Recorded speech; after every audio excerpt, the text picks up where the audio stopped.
Genial. Gracias, Andrés. Ajá, gotito. Ajá. Listo, supongo que está todo bien. Buenos días. Perfecto. Mi nombre es Alejandro Stanquevicius, soy ingeniero químico. Uno diría, bueno, hace tantos años que me recibí que ya ni me acuerdo bien qué es la ingeniería química. Y en la CONEA utilicé mucho de los conocimientos de la ingeniería química, pero principalmente hubo que aprender un montón de cosas. Yo recuerdo que de chiquito pasaba frente a acá al Centro Atómico Constituyentes y decía, algún día voy a trabajar ahí. No sé por qué, pero era como que me gustaba, lo veía, creo que era un desafío, porque era algo que no era muy conocido, no se entendía bien lo que era y todavía cuesta entenderlo. A veces uno dice, ¿qué es la energía nuclear, no? Bueno, estudié en Bahía Blanca, me recibí de ingeniero químico y justamente uno de los primeros trabajos que me dieron fue una beca en la Comisión de Energía Atómica. Dije que sí, pero apasionado, porque cumplía mi sueño. Bueno, vine acá a trabajar en lo que no me gustaba, que era electroquímica. O sea, no siempre uno consigue lo que quiere o tiene la línea que más le gusta. Empecé a trabajar en corrosión, problemas de electroquímica en corrosión. Pero uno se va metiendo y va viendo que el mundo que debe conocer para poder entender algunas cosas es muy amplio, es inacabable, uno no deja nunca de estudiar. Y la comisión fomenta eso, que uno se perfeccione continuamente. Es un placer realmente trabajar en un grupo donde ve que todos luchan por aprender un poco más. Forma parte del conocimiento, uno nunca sabe, a medida que se va metiendo cada vez se da cuenta que conoce menos del tema y debe estudiar más para comprender lo que está pasando. Yo traté de hacer una pequeña presentación que por ahí es superficial, pero va a permitir entender un poquitito de lo que pasa con los núcleos de los átomos. No explicado como lo harán ustedes en el Tandar, explicado a nivel casero, digamos. A ver si lo puedo hacer que sirva de algo. Bueno, vamos a comenzar cortito con esto. Miren, yo digo que un elemento un átomo muy sencillo es el del hidrógeno. Es una carga positiva, un protón, que está rodeado de una nube, de alguna manera, donde hay un electrón, una posición en cualquier lugar del espacio cercano a él. Antes lo veíamos como una órbita, como si fuera un planeta. Ahora vemos la probabilidad de que el electrón esté. Pero a mí no me interesa el electrón, lo que me interesa es el núcleo. La energía nuclear estudia cómo se comportan esos núcleos. Claro, si yo quisiera ser otro elemento, lo que tengo que agregarle es otro núcleo más. Cuando agrego un montón de núcleos, por ejemplo, 6, tendría el carbono. Pero ¿qué pasa? 6 núcleos positivos se rechazan y es muy difícil de mantenerlos unidos porque la fuerza de repulsión es tan grande que lo desintegra, lo rompe. ¿Qué pasa? Hay una repulsión electrostática y hay una atracción de masas. La atracción de masas no es suficiente y la naturaleza resolvió el problema, y acá donde vienen algunas simplezas que trato de explicar, agregando, en este caso, fíjense, en el protón sería la masa 1 y el carbono sería la masa 6 porque tiene 6. Entonces, este es el núcleo de un átomo de hidrógeno, este sería el núcleo de un átomo de carbono. O sea, al agregarle más cargas positivas, cambié el elemento, no era más hidrógeno, era carbono. Si yo le agrego 6 neutrones, que son partículas que tienen una masa muy parecida al protón, pero solamente es masa, no tiene carga, aumento la atracción de masa de tal manera que compenso lo que me faltaba y evito la rotura. A tal punto que un carbono que tiene 6 protones para ser carbono y tiene 6 neutrones, estaría pesando 12 en esa escala de masas y es un átomo estable del carbono. Es la naturaleza, todo el carbono que forma parte de mi piel, de mis dedos, de mi sangre, lo que fuera, es de esta manera.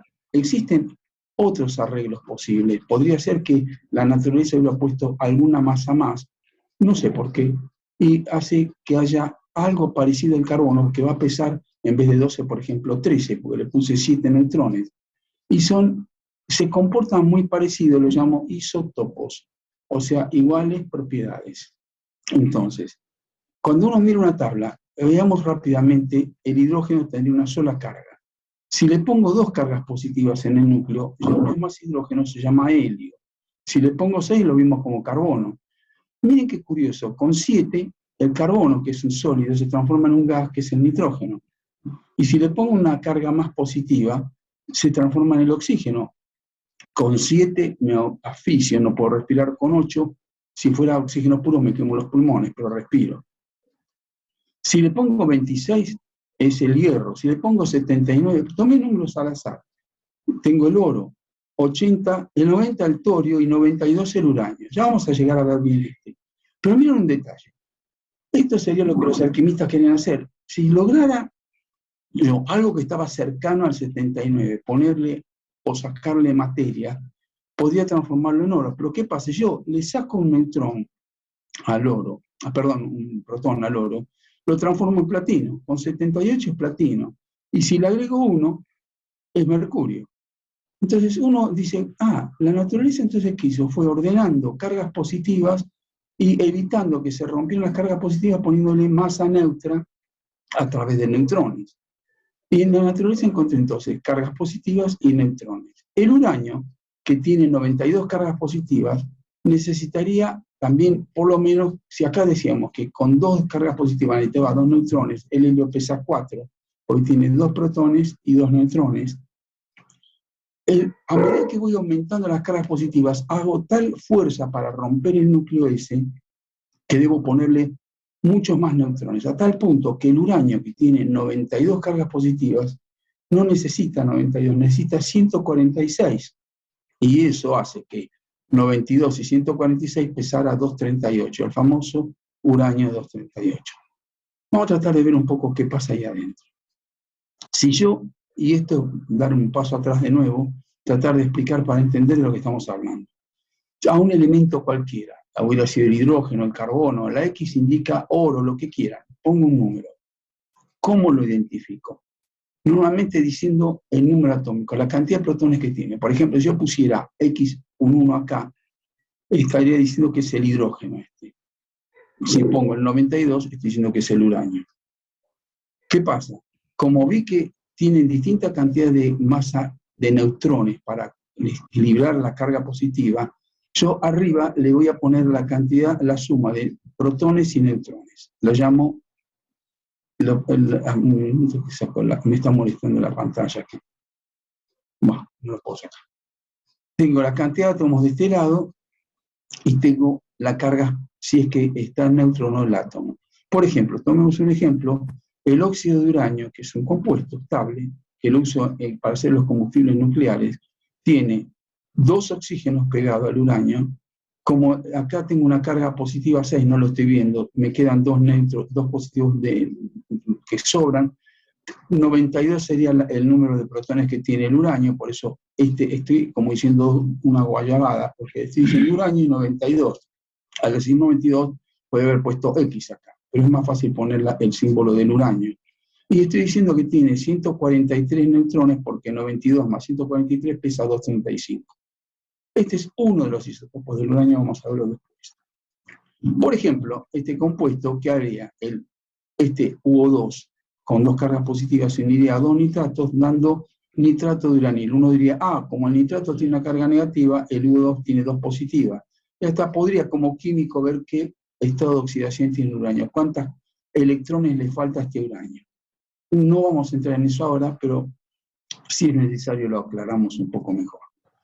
Permítanme hacer un gráfico en el que voy a hacer crecer el Z, fíjense, en número atómico, o sea, la cantidad de cargas positivas que tiene acá, y de acá la suma de las positivas y las negativas. Voy haciendo eso y voy a ver, con esto puedo fabricar un gráfico típico como el que fabricaron los alemanes en Karlsruhe. Un detalle importante, estos gráficos dan unas tablas de radionuclidos.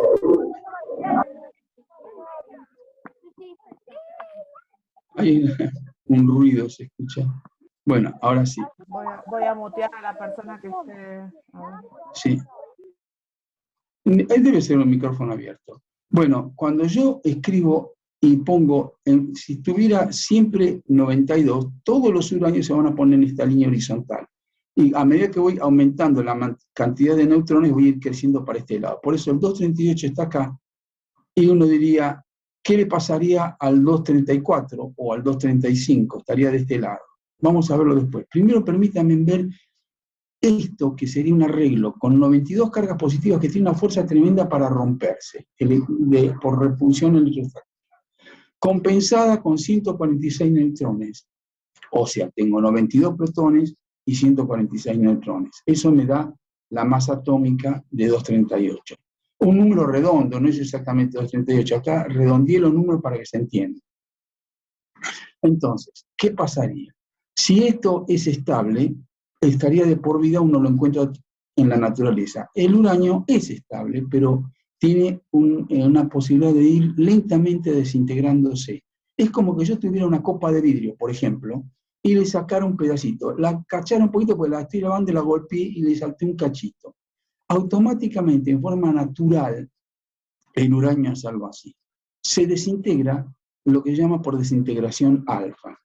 La desintegración alfa es que emite de su núcleo, que tiene 92 cargas positivas y 146 neutrones, emite una partícula alfa que tiene 2 cargas positivas y 2 neutrones. O sea que pesaría 2 más 2, 4. Pero tendría 2 cargas positivas. O sea, masa 4, carga 2. 2 positivos.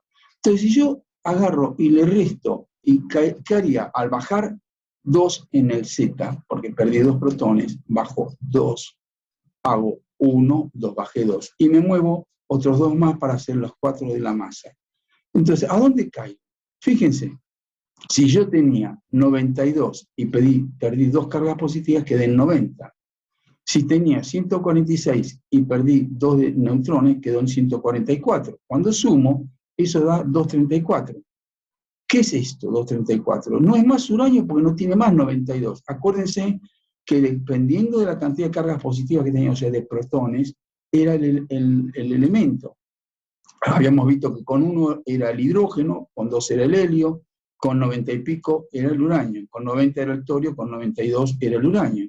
Si tiene 90, esto es torio. Quiere decir que cuando yo miro esto, al desintegrarse el uranio de 92 y pasar a 90, se transformó en torio, espontáneamente. Entonces, el uranio 238 cae a torio. Como perdió 4, no pesa más 238, es 234. Entonces, esta es la desintegración alfa del uranio. Pero esto es inestable, es un arreglo no cómodo porque tiene 90 cargas positivas y tiene por ahí un defecto de masa para traerlo.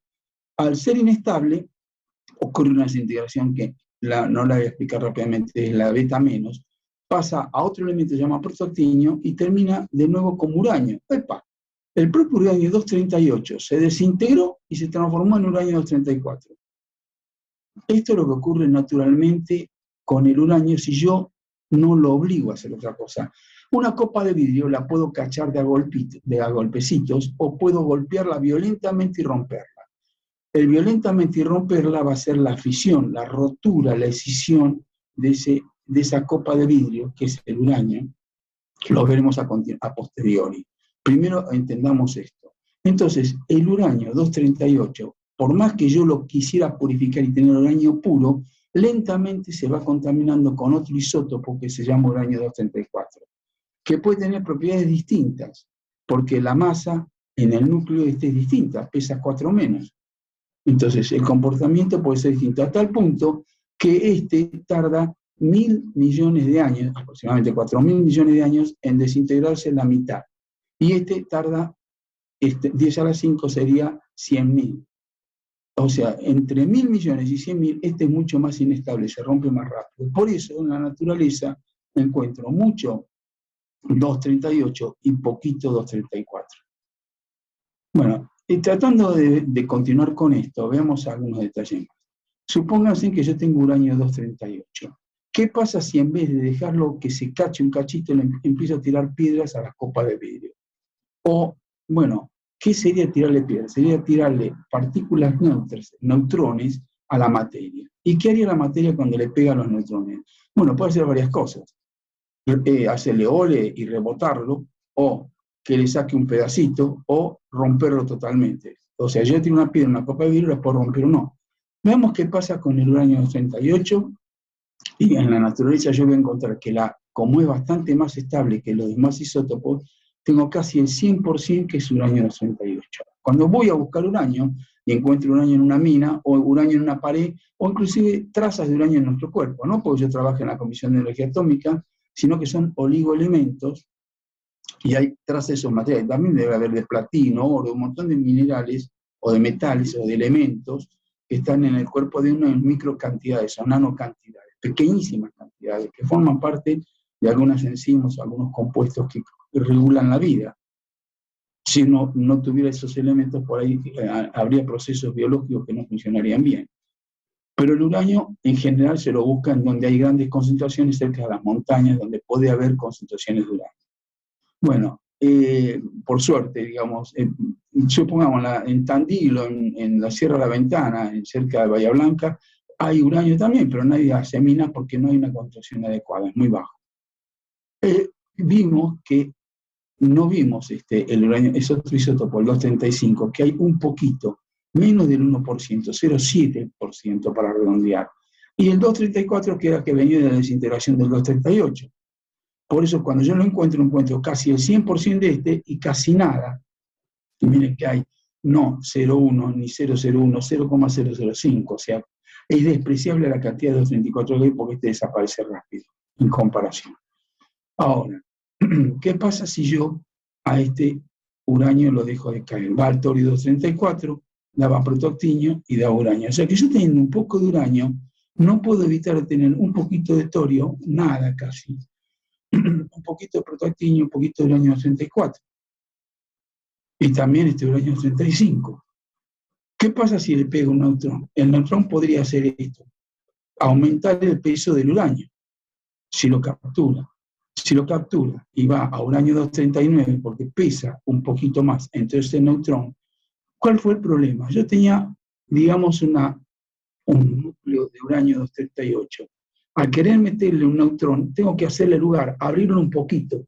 Entonces, de alguna manera, aumento la atracción de la masa, pero separo un poco los núcleos y por ahí lo hago más inestable, a tal punto que el ingreso de un neutrón dentro del uranio 238 hace que se transforme en uranio 239 y que sea inestable, a tal punto que este que duraba miles de millones de años para desintegrar la mitad, en 23 minutos desintegró la mitad de lo que obtuve. O sea que es realmente muy inestable.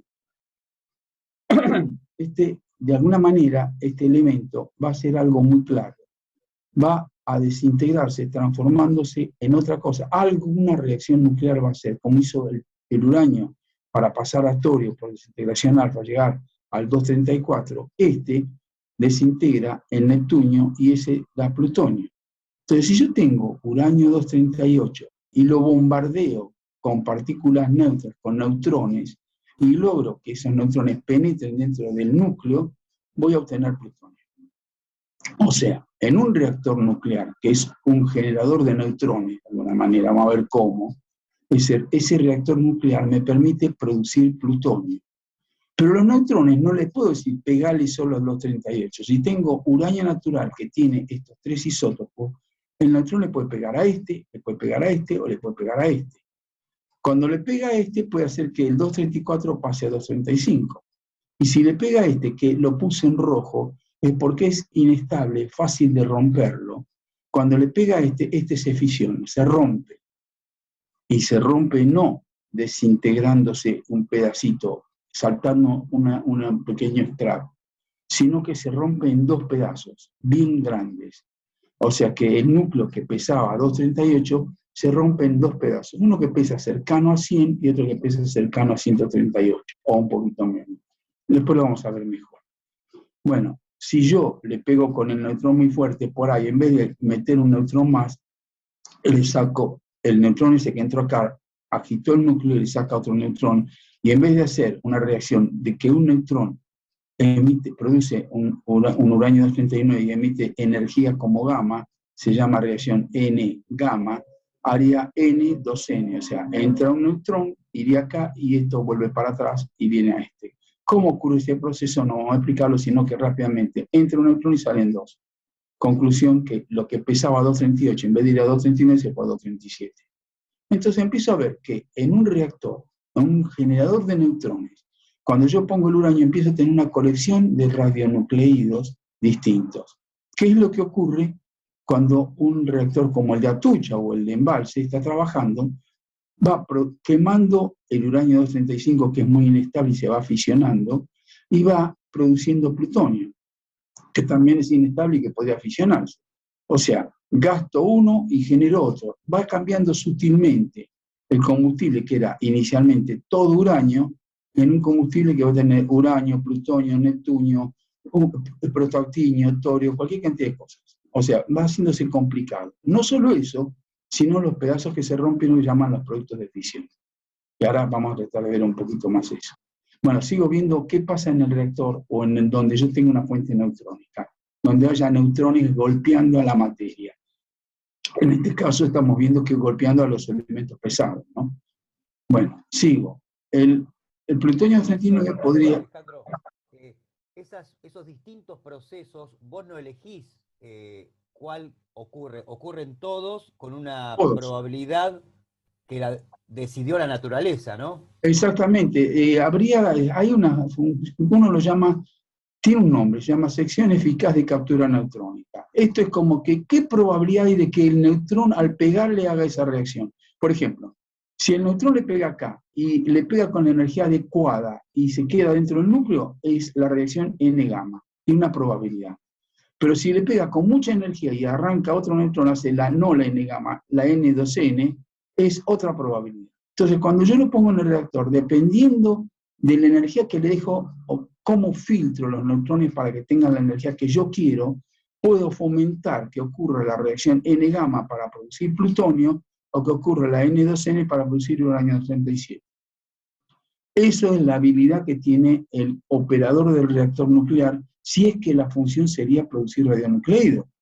Pero el reactor nuclear, como el de Atucha, el de embalse, la función es producir electricidad, dar energía para hacer andar una turbina, y esa turbina hacer andar un dínamo, y ese dínamo producir energía eléctrica. Anda a un operador de una central nuclear y decirle, ¿por qué no me producís un poquito de uranio 237? Es decir, no me jorobes, mi función es hacer energía, basta. Para eso están los reactores de investigación y desarrollo, como el RA1, que están constituyentes, o el RA3 que está en Ezeiza, o el RA10 que se está construyendo en Ezeiza. Esos reactores van a permitir que un científico quiera investigar esta reacción de acá a acá, o esta de acá a acá, y le permiten poner el reactor en condiciones que fomentan esta reacción.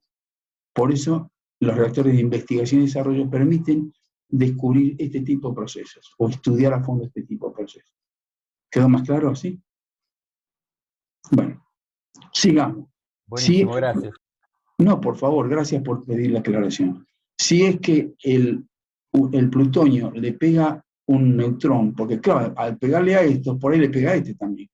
Entonces, cuando le pega a este se puede romper como era el 235, o también puede capturar y hacer plutonio 240, 241 y 242. Entonces, cuando yo pongo uranio 238 en el reactor, depende del tiempo que está, voy a dar la probabilidad de que se genere este plutonio, y este plutonio ahora empiece a competir con el bombardeo de los neutrones y capture fisione o capture neutrones y se vaya haciendo plutonios pesados. Entonces, a medida que lo voy dejando en el combustible del reactor, voy obteniendo cada vez plutonios más pesados. A tal punto que fue que los primeros usos de un reactor con uranio 238 fue el de producir plutonio 239 casi puro, con el objetivo de utilizarlo en una bomba atómica. Entonces, fueron los primeros usos de los reactores. En los reactores convencionales, el plutonio se degrada a plutonios más pesados que, digamos, no es apto para hacer un artefacto nuclear. El plutonio que sale de un reactor como Atucha o Embalse o Atucha 2, digamos, no es el mejor, no es el idóneo para hacer una bomba atómica. Aunque tenemos plutonio, un montón de plutonio en Argentina, de los combustibles usados que han sacado de los reactores. Digamos, lo que no fisionó está dentro del combustible. Bueno, si seguimos un cachito más, ocurre que también este puede fisionar o capturar al neutrón. Perdón, me faltó esto. Que el plutonio 241 es raro y hace parecido a lo que hacía que se pone en el azul, indicaba una reacción no alfa, sino beta menos, no le expliqué esa reacción. Que iba dando hacia arriba, bueno, también, y da americio. O sea que con el tiempo el plutonio hasta se transforma en americio. Y hay más, hasta curio, hay otros elementos. No me los menciono porque ya cuando está mucho tiempo en el reactor el combustible, ocurren reacciones raras, pesadas. Bueno, el uranio El neutrino 237 puede dar del neutrino 238, que también es físil, es muy, aunque acá parecía ser que los números impares eran los físiles, pero acá los pares son físiles. Es una cosa rara que ocurre. Yo tenía como número, decía, el uranio 235 es físil, el plutonio 239 es físil, el 238 no es físil, captura neutrones y da físil. Entonces, uno lo podría llamar fértil, porque ¿qué pasa? El neutrón no lo rompe fácilmente, pero permite producir un físil, que es el plutonio. En cambio a si le pego con el neutrón, normalmente lo rompo, aunque algún poquitito captura el neutrón y se pasa al uranio 236. O sea que cada uno de estos tiene varios modos de reaccionar. Puede hacer N gamma y dar el 236, N, 2N y dar el 234, o N y fisión y romperse. Y cada uno tiene una probabilidad de que ocurra eso, y dependiendo de la energía del neutrón, esa probabilidad cambia. Por eso los reactores tienen distintas formas de frenar a los neutrones, o sea, termalizar, sacarle energía, hacerlo térmico. ¿Y por qué dicen térmico? Como bajarle la temperatura, bajarle la energía con que se está agitando ese neutrón, porque si viene con mucha energía, o lo rompe o pasa del rebote y pasa de largo, y no hace la reacción. Entonces yo tengo que frenarlo, lo termalizo. Bueno, y hay otro elemento que en general se encuentra en la naturaleza, que no es solamente el uranio. Acuérdense que era 238, 235 y 234. No hay 236 normalmente en la naturaleza. Si yo tengo un uranio y viera que tiene el isótopo 236, ¿qué diría? Inmediatamente diría, ese uranio no es natural, pasó por un reactor nuclear. Porque el 235 un poquito generó 236. Como no existe en la naturaleza, normalmente si aparece es porque estuvo en un reactor nuclear. O sea, por eso uno puede saber un poco la historia previa del material que recibe, a veces viendo los isótopos que tiene ese material. Pero quedamos claros, todos estos tienen 92 protones. Lo único que tiene acá 146 neutrones, acá 145, 144, 143, 142, o sea, va teniendo cada vez menos neutrones. Quiere decir que uno diría que para este lado cada vez es menos estable. Y no es tan así, porque este es 10 a la 7 años, 10 a la 8, 10 a la 5, ¿cómo? Tendría que ser más bajo este de acá. Si venía con 10 a la 7, tendría que ser 10 a la 6. O sea, no cumple esas reglas que uno dice 2 más 2 es 4. No es tan sencillo. Por eso los físicos nucleares se deleitan estudiando qué ocurre en la estabilidad del núcleo. Acá estamos solo viendo a vuelo de pájaro qué pasa en el núcleo, muy por arriba. Pero es realmente apasionante estudiar esto. Esto es un libro maravilloso. El libro gordo de Petete. Uno lo tiene que abrir y empezar a encontrar cosas adentro. Es apasionante. Cualquier tema que se meta es apasionante. Eso es la sensación que uno ve después de pasar un tiempo dentro de la energía atómica, trabajando en la Comisión de Energía Atómica. Pero realmente da lugar a que uno se pueda meter en temas con la profundidad que uno desee. Que pueda, porque a veces o no tiene información o es difícil de conseguirla, o no tiene el equipo para probarlo. Pero bueno, hay que luchar un montón, vale la pena. Sigo un cachito más. A ver, el torio, cuando le pega el neutrón, pasa a torio 233. Ese pasa a protonio y produce otro uranio que no está en la naturaleza también. Entonces, el ciclo de uranio, que es este uranio, junto con este, muy poquito, y este de acá, los negritos, son los naturales. El color negro indica eso, natural. Lo encuentro en la naturaleza. El ciclo de uranio puede fisionar espontáneamente si le pega el neutrón adecuado, por eso Atucha y Embalse trabajan con uranio natural y trabajan bien. Mientras que con el torio no, porque el torio no es físil para nada. Ven que aunque es negrito, negrito, negrito, le puse la letra en rojo para indicar que cuando le pega el neutrón puede fisionar. En cambio no. Es muy difícil, tenía que pegarle con muchísima energía para poder fisionar. Si no, normalmente no fisiona. Pero si captura un neutrón y hace, como dijimos acá, en el 238, N gamma, y pasaba a uranio 239, Neptunio, plutonio, este torio, cuando captura un neutrón, pasa a torio 233, y el 233 pasa a protoactinio y a uranio 233. O sea, al pegarle neutrones al torio, produzco un físil que es el uranio 233. Muy bueno, excelente físil. A tal punto que hay ahora dos ciclos. el de uranio natural, que utiliza el físil 235 y el plutonio, o el del torio, que utiliza el físil uranio 233. Bueno, muy rápidamente nos metimos en esta tabla. Esta tabla, sí, armada con todos los radionucleidos, desde el hidrógeno hasta el uranio o más arriba, es una, por ejemplo, este ejemplo la saqué del Karruge, de la tabla de Karruge alemana. En esta tabla, científicos argentinos, radioquímicos, pusieron hasta 7 radionucleidos que descubrieron acá en la Argentina. O sea que Argentina es un país reconocido como que tiene capacidad de investigar y resolver un montón de dudas y llenar huecos del conocimiento que hay en esta tabla. Importante, ¿eh? Es apasionante y es un orgullo para nosotros, que no se menciona mucho, pero bueno, es un orgullo.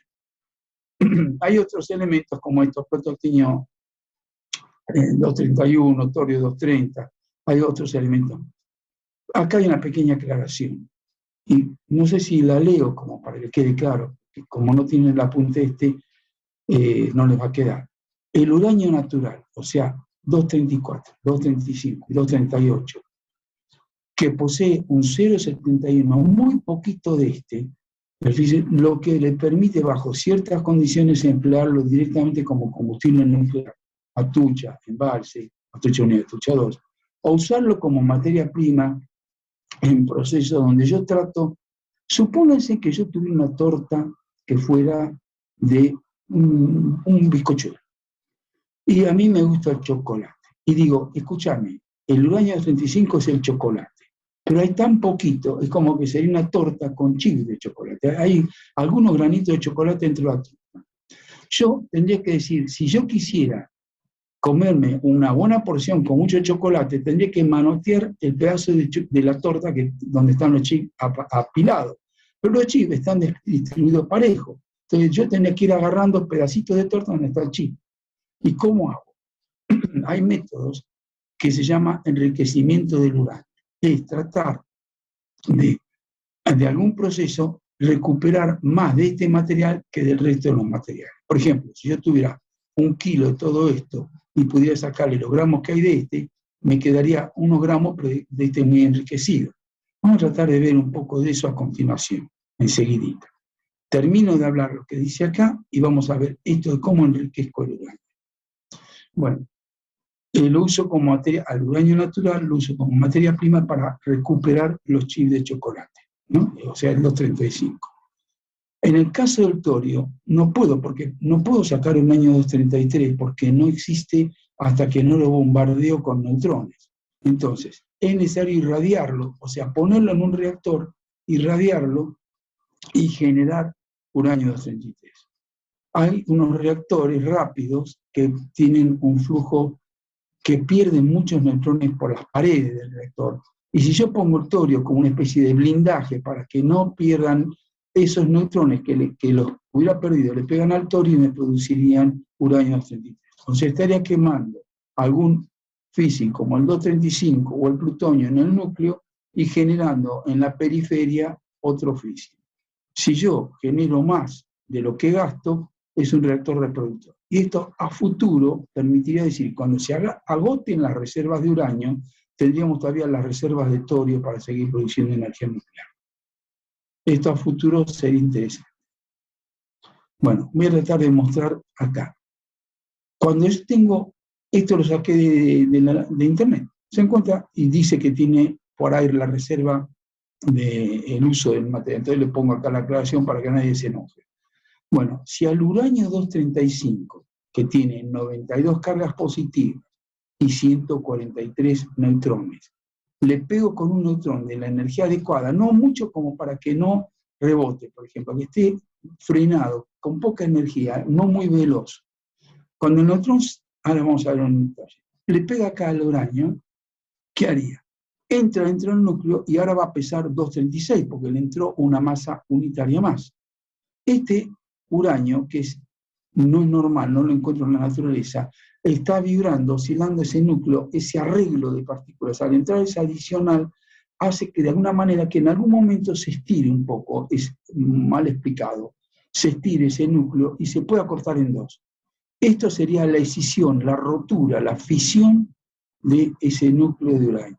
Cuando le pegó el neutrón adecuado, en vez de saltar un pedacito con la desintegración alfa que vimos hoy para llegar a torio y después a uranio, se rompió en dos.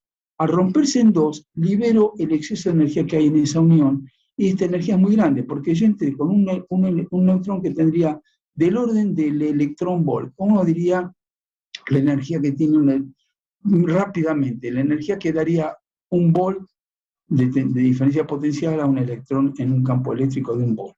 ¿Qué pasa? Aparte de una idea muy mala de esto, es una pequeñísima energía, pero cuando se rompe sale 200 mega electron volt, 200 millones de electron volt. O sea que con muy poquita energía, al romper el núcleo, saco muchísima energía. Pero además algo muy importante, si yo miro, salió algo que tenía 36 protones y algo que tenía 56. La suma de los dos me tiene que dar aproximadamente el número que tenía acá. A ver si es cierto. 56 más 36 me da 92.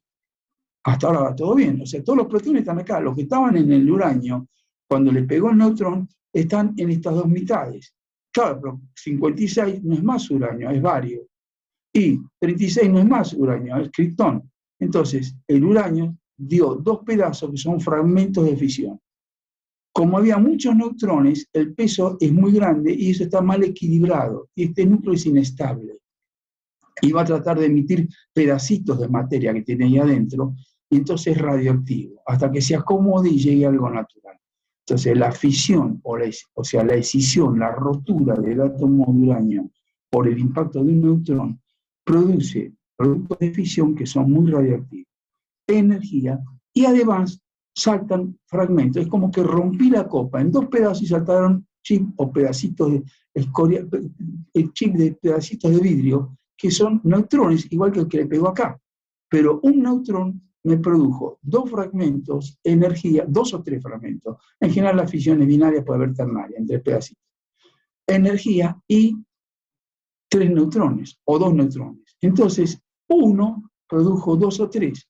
Opa, cuando vieron esto dijeron, ¿y si hay suficiente uranio dando vuelta por ahí? Estos dos o tres neutrones ahora le pueden pegar a otro uranio. Entonces, uno me produjo dos o tres. Estos dos o tres me produjeron 6 o 9. Esos 6 o 9 me produjeron, y va creciendo. Esta es la reacción en cadena. Si hay suficiente uranio cerca, un solo neutrón que impacte en uno de los uranios hace que todo eso se libere energía a lo loco. Si esa energía la controlo bien, tengo un reactor nuclear. Saco energía para uso pacífico. Si esa energía, a propósito, no la controlo bien, tengo una bomba atómica. Pero no puedo hacer un reactor nuclear, una bomba atómica, porque está diseñado para que la extracción de energía sea acotada, de manera tal que nunca llegue a haber una excursión no controlada. Aproximadamente una explicación muy rápida. Y salen rayos gamma, o sea que esta reacción siempre tiene que estar blindada contra la radiación, porque si no, el que esté cerca se irradia, recibe radiación. O sea, el reactor nuclear no es un lugar para ir a dormir la siesta, digamos. Es un lugar para trabajar. Bueno, si uno ve el uranio 235, lo tengo acá, con un neutrón, peso 236, me produjo estos dos fragmentos de fisión y tres neutrones. Quedó más o menos claro. Sigo para un tema. A ver, ¿qué pasa si yo realmente tengo tapado parte de la pantalla y no veo lo que estoy diciendo? Tengo que acordarme de memoria. Pero bueno, sí, estoy hablando del uranio natural. El uranio natural tenía 99% y un cachito de 238, un 0,7% de 235 y muy poquito de 234. Este ni lo voy a contar porque me mete ruido en el sistema, es tan poquito que lo desprecio. Si yo hiciera lo siguiente, considerara que puedo tomar con una cucharita 100 átomos de uranio de algún lugar donde tengo uranio natural. Esos 100 átomos los pintara a los isótopos 238, los pintara de amarillo, y a los 235 los pintara de rojo, para poder diferenciarlo bien. Yo vería algo así. 99,3 casi, o sea, 99 hay acá, y casi 3. Y 0,7 es el 235. Entonces, ahora, imagínense que esto es el uranio natural. Yo tengo la posibilidad de pegarle fácilmente al 235, romperlo y hacer que libere 2 o 3 neutrones, y esos 2 o 3 neutrones le peguen a otros 235 que tienen cerca, fíjense que lo más probable es que el neutrón vaya y le pegue, no sé si ven el cursor, a cualquiera de estos uráneos, porque hay mucho más de esto que el rojo. Entonces, el uranio natural es muy difícil hacerlo que fisione. Por eso, los reactores con uranio natural trabajan con líquidos que no es el agua normal, es el agua pesada. Y el agua pesada sería hecha, no conté del agua, no hablé de los isótopos del hidrógeno. El hidrógeno es un solo protón. Entonces, como no tengo 2 protones que se estarían rechazando y necesitaría masa para que no se rechacen, el helio, que tiene 2 protones, cuando lo quiero estable, le tengo que poner 2 neutrones para que la masa 2 de los protones más la masa 2 de los neutrones, masa 4 en total, atraiga lo suficiente como para que compense la repulsión de los 2 protones. Pero si el hidrógeno yo lo tengo solo y le pusiera un neutrón, ¿para qué le voy a poner un neutrón? Si no tiene repulsión, porque el otro átomo de hidrógeno está lejos. O sea, no, los elementos, los átomos no están muy cerca, son digamos, la materia es un gran vacío, está muy separado un elemento del otro. Entonces, la atracción o repulsión se dan cuando están dentro del núcleo, muy pegados, y el hidrógeno es un protón, el otro hidrógeno está lejos. Entonces, ¿para qué quiero ponerle un neutrón? Sin embargo, en la naturaleza, aproximadamente cada 10.000 átomos que yo mire de hidrógeno, uno tiene una defección, pegado un neutrón al lado. Claro, pero si le pego el neutrón al lado, ese hidrógeno, que aunque tiene el número atómico 1, pesa 2, porque tiene un hidrógeno, que es un protón, más un neutrón. Si el hidrógeno ese, que pesa 2, lo combino con el oxígeno, el hidrógeno común lo combino con el oxígeno, doy agua. Si el hidrógeno ese, que pesa más, lo combino con el oxígeno, doy agua pesada. Como el agua tiene 2 hidrógenos, si uno de los hidrógenos está con el neutrón, lo llamo agua semipesada, porque la mitad es agua común, la mitad es agua pesada. Si logro que los 2 hidrógenos tengan un neutrón, entonces el hidrógeno ese es hidrógeno pesado, se llama no hidrógeno, lo llaman deuterio. Entonces el deuterio en los 2 hidrógenos haría que es agua pesada total. Nuestros reactores trabajan con uranio natural y agua pesada. Por eso es difícil, no es tan sencillo de hacerlo. ¿Qué hacen en muchos reactores? Dice, para el caso del uranio natural, en un mar de bolitas amarillas, primero debemos encontrar una roja para así intentar fisionarla. Si esto está a temperatura ambiente, que son respecto al cero absoluto, en el cero absoluto todos los átomos están quietos. La temperatura ambiente es sumarle 273 grados Kelvin a la temperatura normal de 20 o 30 grados, más o menos unos 300 grados Kelvin. Eso sería mucho más energía que el cero absoluto, con lo cual los átomos están vibrando como locos. Vibrando como locos, pegarle supongo que estoy tiro al blanco y tengo esto que estoy viendo como blanco, todo lleno de amarillo y un rojo chiquitito, y le quiero pegar ese rojo. Es dificilísimo, o quiero sacar ese rojo. Entonces, ¿qué tengo que hacer? Tratar de que haya más rojos. Supongamos primero que todo, para entenderlo mejor, que en vez de hablar de 100 átomos, hablo de 1000. Si hablo de, acuérdense, el número, perdón, me lo olvidé, el número de Avogadro era que en una cantidad dada de uranio, que se llama el peso molecular, unos 240 gramos, esto es un cuarto de paquete de azúcar, digamos, para tener una idea. Dividan el paquete de azúcar en 4. Esa masa aproximada del uranio es mucho más pesado, es más denso. Hay 602 por 10 a la 23. Miren lo que diría. Millón, billón, trillón. Hay 602.000 trillones de átomos de uranio. O sea, esta bolita, 602.000 trillones, que serían 602.000 millones de millones de millones. ¿Se entiende la cantidad? Con que hubiera un cachito de eso, tuviera en el bolsillo como dólares, sería recontra-millonario, ¿no?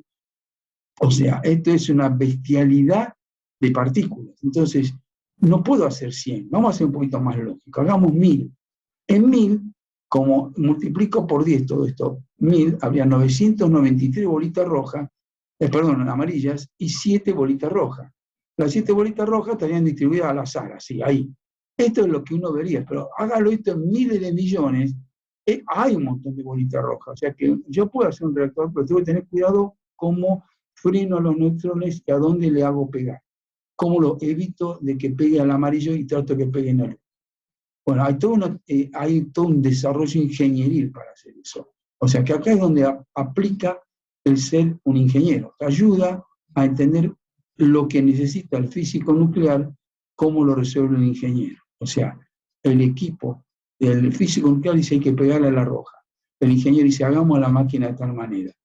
La mezcla de los dos, si funciona bien, sale un reactor nuclear. Lo conté en 2 segundos. Es una cosa simplísima que es realmente muy difícil de resolver. Pero bueno, se ha hecho, funciona. Bueno, ¿qué pasa si yo agarro y digo, ¿por qué no hacemos una cosa? Agarro la torta esa que decíamos que tenía el chip de chocolate y le saco los pedacitos donde está el chip y logro juntar pedazos de torta que tienen un poco más de chocolate. Entonces sería un uranio enriquecido en el isótopo inestable 235.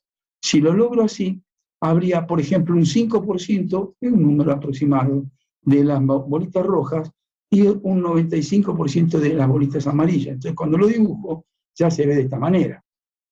Si me ponen este blanco para pegarle al blanco, es mucho más fácil que el anterior. Entonces, esto es más fácil hacer no más fácil, sería más fácil de que el neutrón tenga la probabilidad de pegarle al 235 y lo fisione. Es más, si yo agarro y hago más bolitas rojas, o sea, junté con mucho más cuidado la parte donde están los chips de chocolate, este reactor es ya un reactor de investigación y desarrollo. Usa este tipo de uranio, un uranio mucho más enriquecido. O sea, o uso un uranio con poquitas bolitas rojas. Acuérdense que no tiene color el uranio. Lo de la bolita roja lo puse yo como para poder identificar un isótopo del otro. Porque ver cuántos neutrones tiene es dificilísimo contarlo. Entonces le puse un color. El uranio natural sirve para un reactor que tenga como moderador o frenante, termalizante de los neutrones, el agua pesada. Cuando le pongo un 5% de las bolitas rojas, el uranio enriquecido, el 235, puedo usar agua liviana. ¿Por qué razón? Porque al haber más 235, aunque pierda algunos neutrones capturados por el hidrógeno, pues claro, si hay deuterio es porque algún hidrógeno captura un neutrón. Los neutrones que están bollando el hidrógeno del agua lo captura, en vez de frenarlo se lo queda y hace agua semipesada y perdí el neutrón. Ese neutrón que tenía que haberle pegado al 235 y romperlo, les pegó al agua y lo perdí. Entonces, claro, le pega al agua cuando le va sacando energía. Muy mal contado, y acá se me enojan los físicos nucleares. ¿Se acuerdan esos relojitos que tienen de juego, que tienen 2 bolitas? Que uno tiene como colgando con un violín, levanto esta bolita y la largo, cuando pega, empiezan a moverse las 2 bolitas. ¿Qué pasa? Esta bolita venía con energía 100, le pegó a otra y perdió parte de la energía, y las 2 se van con menos energía. O sea, esta que estaba quieta se mueve ahora, y esta que venía muy rápida se va más despacio. Al ir por golpes sucesivos, frenando o sacando la energía al neutrón, lo hago ir bollando más despacio en el medio de ese mar de uranio y aumento la probabilidad de que le pegue al 235 y lo fisione. Cuando yo necesito frenarlo bien, uso el agua liviana, que es el protón, tiene el mismo tamaño que el neutrón. Entonces le puede sacar muy bien la energía.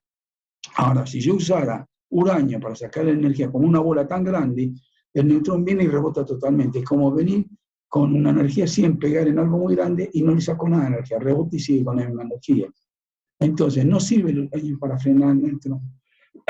Necesito un isótopo, un átomo chiquitito, donde haya un elemento que tenga algo muy chiquito, que el hidrógeno es lo ideal. Por eso uso el agua como termalizante. No solo sirve para sacar el calor de la fisión, sino que para frenar los neutrones y que la fisión ocurra.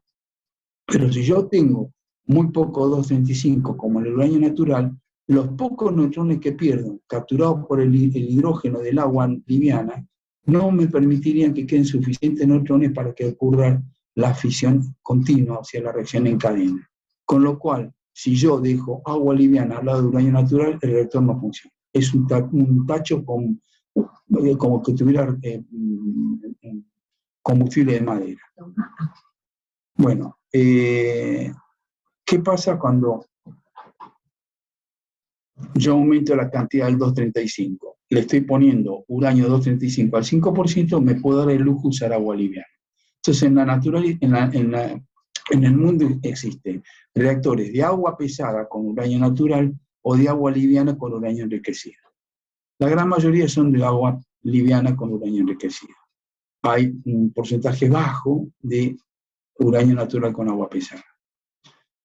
Argentina está haciendo, por ejemplo, el CAREN, que es ahora un reactor similar a lo que están andando con uranio enriquecido, para aprender a trabajar en ese tema. Hay que conocer. Bueno, ¿qué pasa si yo tratara de entender un poquito más el uranio haciendo como barrita? Yo diría, el uranio natural era 99,3 de 238, 0,7 de 235.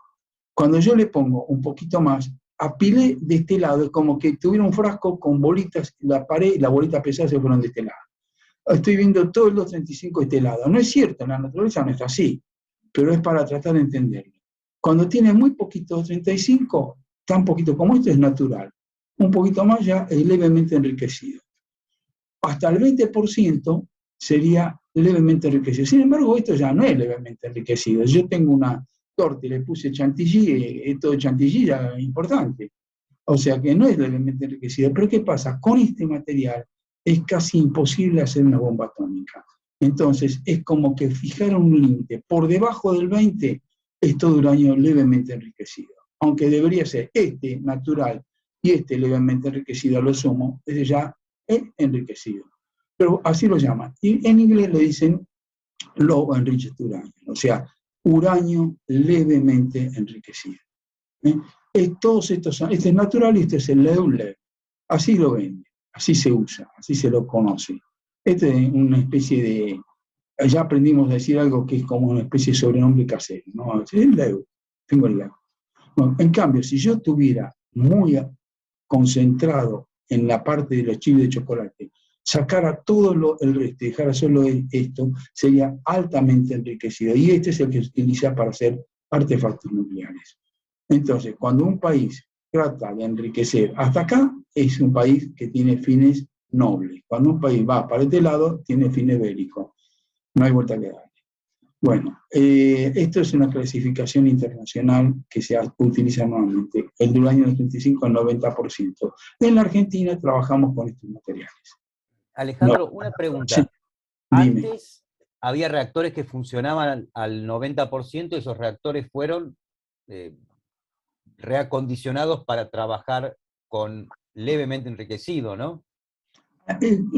Yo participé un poquito en esto porque cuando entré a la CONEA me fui a trabajar a Ezeiza, a plantas químicas, dejé de trabajar en la parte de corrosión y empecé a trabajar en materiales y me fui a trabajar a plantas químicas, porque había la posibilidad de construir un laboratorio, que tenía que hacer lo siguiente. Cuando uno fabrica un combustible con uranio enriquecido, con el que fuera, o levemente enriquecido, siempre tiene lo que se llama scrap, o sea, hay un porcentaje que no sale como uno espera, que no sale bien. Uno cuando hace una torta siempre hay algo que le puede salir mal, o no tiene la consistencia adecuada, no tiene gusto adecuado, y por ahí, cuando hace muchas, cientos de tortas, algunas las deja de costado. Lo mismo pasa con esto, cuando está haciendo combustible, las placas, lo que fuera que usted está preparando para un reactor, algunas salió mal. Las que salieron mal, como yo no puedo dejar el uranio a la vista porque cuando fisionaría, contaminaría con los productos de fisión el agua con que lo refrigero. Yo lo que hago normalmente al uranio lo encapsulo en aluminio. Entonces hago como una especie de tachito de aluminio, una placa de aluminio donde tengo aluminio abajo, el uranio en el medio y aluminio arriba. Uno podría decir, ¿vieron cuando uno hace un sándwich en la tostadora? ¿Qué hace? Pone pan, pone jamón y queso, pone pan, lo cierra en la máquina y lo suelda todo con la máquina con el calor a los costados. Entonces uno saca un sándwich donde el jamón y queso está en el medio y el pan protege al jamón y queso. Y recién cuando lo muerde es que deja expuesto el jamón y queso. Bueno, si uno usa el sándwich ese como combustible, que fuera aluminio y en el medio el uranio, si yo no lo rompo, no lo muerdo al sándwich, el uranio siempre va a estar en el medio protegido por el aluminio. Y lo puede usar y dejarlo que fisione, que libere calor, que deje los productos de fisión dentro de ese sándwich de aluminio. Y todo protegido, que no se escapa hacia el agua, no me contamina el agua. Pero una placa de esa que estaba haciendo, que era ese sándwich Carlito que tenía el ureño adentro, me salió mal y me quedó en scrap. Otra placa más me salió mal, me quedó en scrap. Y de repente ocurre que Estados Unidos, que había entregado uranio enriquecido a muchos países del mundo y permitía que los reactores se hicieran como permitía, porque era la potencia poderosa del mundo, ¿no? De alguna manera ordenaba al resto qué podían hacer. Y Argentina estaba trabajando con ese uranio enriquecido y tenía un reactor, el RA2, el RA1, el RA3, trabajando con uranio enriquecido. Uranio enriquecido, ¿cuánto? Al 90%. Uranio del tipo bélico. Que si Argentina no era noble, podía, en vez de hacer un sándwich Carlito con una placa para un reactor, podía haber juntado todo ese uranio y tratar de hacer una esfera y hacer una bomba atómica. No había suficiente cantidad, pero podía empezar a aprender cómo hacerlo. ¿Qué ocurre? En la India, que tenía algo parecido, que tenía un reactor tipo como el de Canadá, o sea, como el de embalse, en Candú, eran combustibles cortitos. Tengo una transparencia para mostrar con combustible si es necesario. Hacía esto, cuando salían los combustibles gastados, sacaba 3 o 4 para guardarlos y uno lo escondía. Es como que lo escondía. De ese combustible que sacaba, que era con uranio natural, tenía mucho, como mucho uranio 238, poquito 235. Tenía agua pesada como moderador o termalizante. Por eso andaba uranio natural con agua pesada. Pero algo de capturaba neutrones y producía plutonio. O sea, al sacar ese combustible tenía poquito, le quedaba casi nada de esto. El 0,7 le quedaba 0,3, 0,4, muy poquito al 235. Ya no le servía más como uranio, pero este plutonio que estaba acá adentro sí servía. Separó el plutonio de acá, hizo un artefacto nuclear, lo hizo detonar y se armó el descalabro mundial. ¿Qué dijo? No, hice detonar esto porque como somos un país que necesitamos mucha agua, con esto hago un gran pozo y puedo acumular agua. Pakistán, que estaba al lado y que estaba enemigo acérrimo de la India, dijo, sí, bomba atómica en la India, yo también voy a hacer. Hizo una bomba atómica, boom, también, 2 o 3 bombas atómicas. Entonces se empezó una carrera armamentista. Estados Unidos dijo, pará, yo les di el material a ustedes, ¿cómo están haciendo esto? A partir de ahora, ningún país puede usar uranio al 90. Hay que usar uranio al 20 o menos, para que no puedan hacer la bomba atómica con este material. Y controlar que ninguno use un reactor nuclear con uranio natural y saque plutonio. O sea, incrementaron lo que llamaron las salvaguardias, los controles del manejo del material nuclear. ¿Y dónde va la historia? A nosotros nos queda un reactor que tenía que andar con uranio al 90, porque tenía suficiente rojo como para que con la probabilidad de que el neutrón encontrara al 235 fuera alta. Si yo a ese reactor le ponía un uranio como el natural, o uno levemente enriquecido, hasta el neutrón iba a encontrar mucho más amarillo que rojo. Digamos, iba a encontrar más 238 que 235, no iba a andar. Entonces, tuvimos que hacer algo hasta que pudiéramos diseñar un nuevo combustible que sí pudiera andar en ese reactor con un uranio de bajo enriquecimiento. ¿Cuánto fue ese tiempo? Sabíamos que era 2 o 3 años por lo menos hasta lograr desarrollar algo adecuado. Entonces necesitábamos por 2 o 3 años combustible. ¿Y de dónde lo sacamos? Estados Unidos dijo, señores, no le doy más.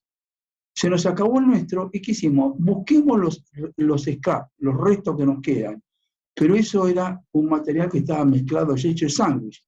Y decía, solo necesito el jamón y queso. Entonces había que desarmar ese sándwich, sacar lo que estaba dentro, pero no podía, estaba todo pegado. Entonces había que disolverlo. Al disolverlo, mezclaba el uranio con todo lo demás, y ya no tenía uranio metálico, que era lo que necesitaba. Se armó un laboratorio para obtener del scrap uranio metálico. Y ese uranio metálico, hacer una aleación de aluminio y uranio y volver a hacer el sándwich Carlito, como si el jamón y queso fuera este uranio metálico, ponerlo y fabricar nuevos combustibles con los restos que nos quedaban, hasta que se gastara todo. Bueno, pero hacer uranio metálico al 90, Estados Unidos lo hizo para hacer la bomba atómica, con uranio metálico al 90. Entonces hicimos ese laboratorio, yo tuve la suerte de manejar ese laboratorio, y venían inspecciones internacionales a controlarlo continuamente, pues claro, era un material que si en vez de... Yo en la caja de guantes tenía ese uranio y decía, con esto, suficiente cantidad, hicieron ¡brum! Y volaron 100.000 personas. Y uno lo miraba y el uranio al 90 no tiene otro olor, otro color, otro sabor, es el mismo que el uranio normal, tiene color a metal, parece hierro, parece plomo, yo qué sé, se oxida fácilmente. Es más, mira, hay una anécdota. Como en esa época estaban todavía los militares, con lo cual éramos poco creíbles como país noble, nos tomaban como que éramos país bélico, que podíamos hacer una bomba. Imagínense Chile, Brasil, Uruguay, están todos nerviosos con nosotros, porque podíamos tener un desarrollo tecnológico que no correspondía. Entonces, ¿qué hicimos? El primer régulo, el primer pedacito de uranio, hicimos el primero de 100 gramos, porque para no hacer algo muy grande, y el segundo lo hicimos de 500, fuimos haciendo un scale-up, que lo llamamos crecimiento del proceso, conociendo poco a poco cómo era el proceso, que no lo conocíamos, cómo obtener uranio metálico. Bueno, la Argentina tenía una planta de producción de uranio metálico, pero de uranio natural, y no era de la calidad necesaria. Entonces, logramos un proceso que salió un material exquisito para hacer el combustible. El régulo primero que salió de 100 gramos, hicimos una cajita de acrílico de altísima calidad, mecanizada de excelencia, pusimos el régulo adentro y se lo dimos al presidente de la CONEA, que era Castro Madero en ese momento. Y él lo puso sobre su escritorio. Hasta que un oficial de radioprotección dijo: señor, usted se está irradiando con el uranio natural, porque el uranio 235 tiene más 234 y la tasa de irradiación es unas 100 veces más que el uranio natural. Por suerte no nos levantaron el peso porque nos habían reventado a nosotros, que le dimos el uranio a él. Pero estuvo un tiempo y después lo devolvieron. Bueno, por ahí ignorancia, no conocer a fondo todos los detalles finos, no haber medido como debíamos, no sé. Pero era apasionante tener ese regulito de 100 gramos, era todo un esfuerzo, fue mucho tiempo hasta lograrlo. De ahí fabricamos combustibles con los scrap y el reactor anduvo, y durante 2 años más produjo radiofármacos para uso medicinal sin ningún problema, hasta que logramos usar un nuevo combustible que en vez de ser aluminuro de uranio hicimos siliciuro de uranio. Y eso lo vendimos a nivel internacional y somos uno de los fabricantes a nivel mundial de alta calidad de combustibles y de plaquitas para irradiar para tener radiofármacos hechas a base de siliciuro de uranio. Bueno, o sea, la historia terminó bien. Acá tenés una pregunta de Marcela, te la leo en el chat, que dice: aísla el uranio con 2 placas de aluminio. La radiación alfa y beta quedan en el interior de la placa. ¿Qué pasa con la gamma? Bueno, la alfa queda interior, la beta parcialmente, porque el aluminio es un blindaje parcial para la beta, la gamma pasa casi de largo. Porque la mano es así. Uno tiene que pensar que la materia es un hueco grande que tiene un átomo por acá, otro por allá, un gran hueco. La alfa, como es una carga, dos protones y 2 neutrones, es masa 4, es una especie de tanque Sherman, un proyectil inmenso cargado encima con 2 cargas positivas, y cuando pasa por al lado de los núcleos que tienen carga positiva, es deflectado. Entonces el alfa puede penetrar algunos micrones dentro de la materia, muy poquito, y enseguida se frena. Por eso el daño que produce cuando uno lo ingiere es grande, no externamente, sino internamente. ¿Por qué razón? O sea, la contaminación con alfa es peligrosa. Porque si yo me contamino, me bombardea la célula y me pega y me entrega toda la energía en un camino muy corto y donde la entrega rompe, desarma, hace descalabro. La beta, que es un electrón, es mucho más chiquita, pesa 1830 y pico veces menos que un protón. La alfa eran como si fueran 4 protones, eran 2 protones y 2 neutrones. La beta es 1830 y pico veces menos que uno de estos, o sea que es como 7000 veces más liviana, con lo cual pasa como una sílfides en el medio de la materia. Esquiva los átomos sin ningún problema, aunque tiene carga y es atraída, entonces la puede frenar la carga, pero avanza muy poquito, pero avanza muchísimo más que el alfa. La gamma, que es energía pura, como no hay atracción electrostática ni nada, puede pasar de largo mucha materia. Entonces, conclusión, si yo me trajera una placa que tuviera un uranio que es emisor alfa puro, lo podría usar de almohada. Si es un emisor alfa beta, tendría alguna duda, podría usarlo como de cojín por un ratito. Y si es que emite mucho gamma, tendría que estar lejos y protegido. Depende de la emisión que tiene en gamma. Por ejemplo, los blindajes, cuando un producto de fisión, que es muy emisor gamma, de muy alta energía, a veces tienen hasta 1 metro de espesor, porque en ese metro de espesor la materia tiene la probabilidad de tener altísima probabilidad de capturar y frenar a esa partícula o ese fotón de energía que metí dentro del blindaje. Pero nunca, el blindaje para gamma nunca es total, siempre voy viendo cuánto es el espesor mínimo que necesito para tener la mitad de radiación. Lo llama el hemiespesor o hemiblindaje a la radiación. Poniendo ese espesor, dependiendo, por ejemplo, el plomo, el hemiespesor es chiquito, el corcho es mucho más grande, porque el corcho es poco denso, frena poco, y nadie va a pensar en usar un blindaje de corcho. Lo usan con otro fin noble, ¿no? Pero no el blindaje de la radiación. Bueno, no sé si queda un poquito más claro así. Listo. ¿Hay otra pregunta? No. No, otra pregunta. O sea, no, para los no tan expertos, alfa, beta y gamma son los nombres históricos que se le puso a esa radiación. La alfa son núcleos de helio, o sea, 2 protones y 2 neutrones juntos que forman un núcleo, eso es radiación alfa. La beta son electrones que vienen de los núcleos. ¿Me apagas la luz?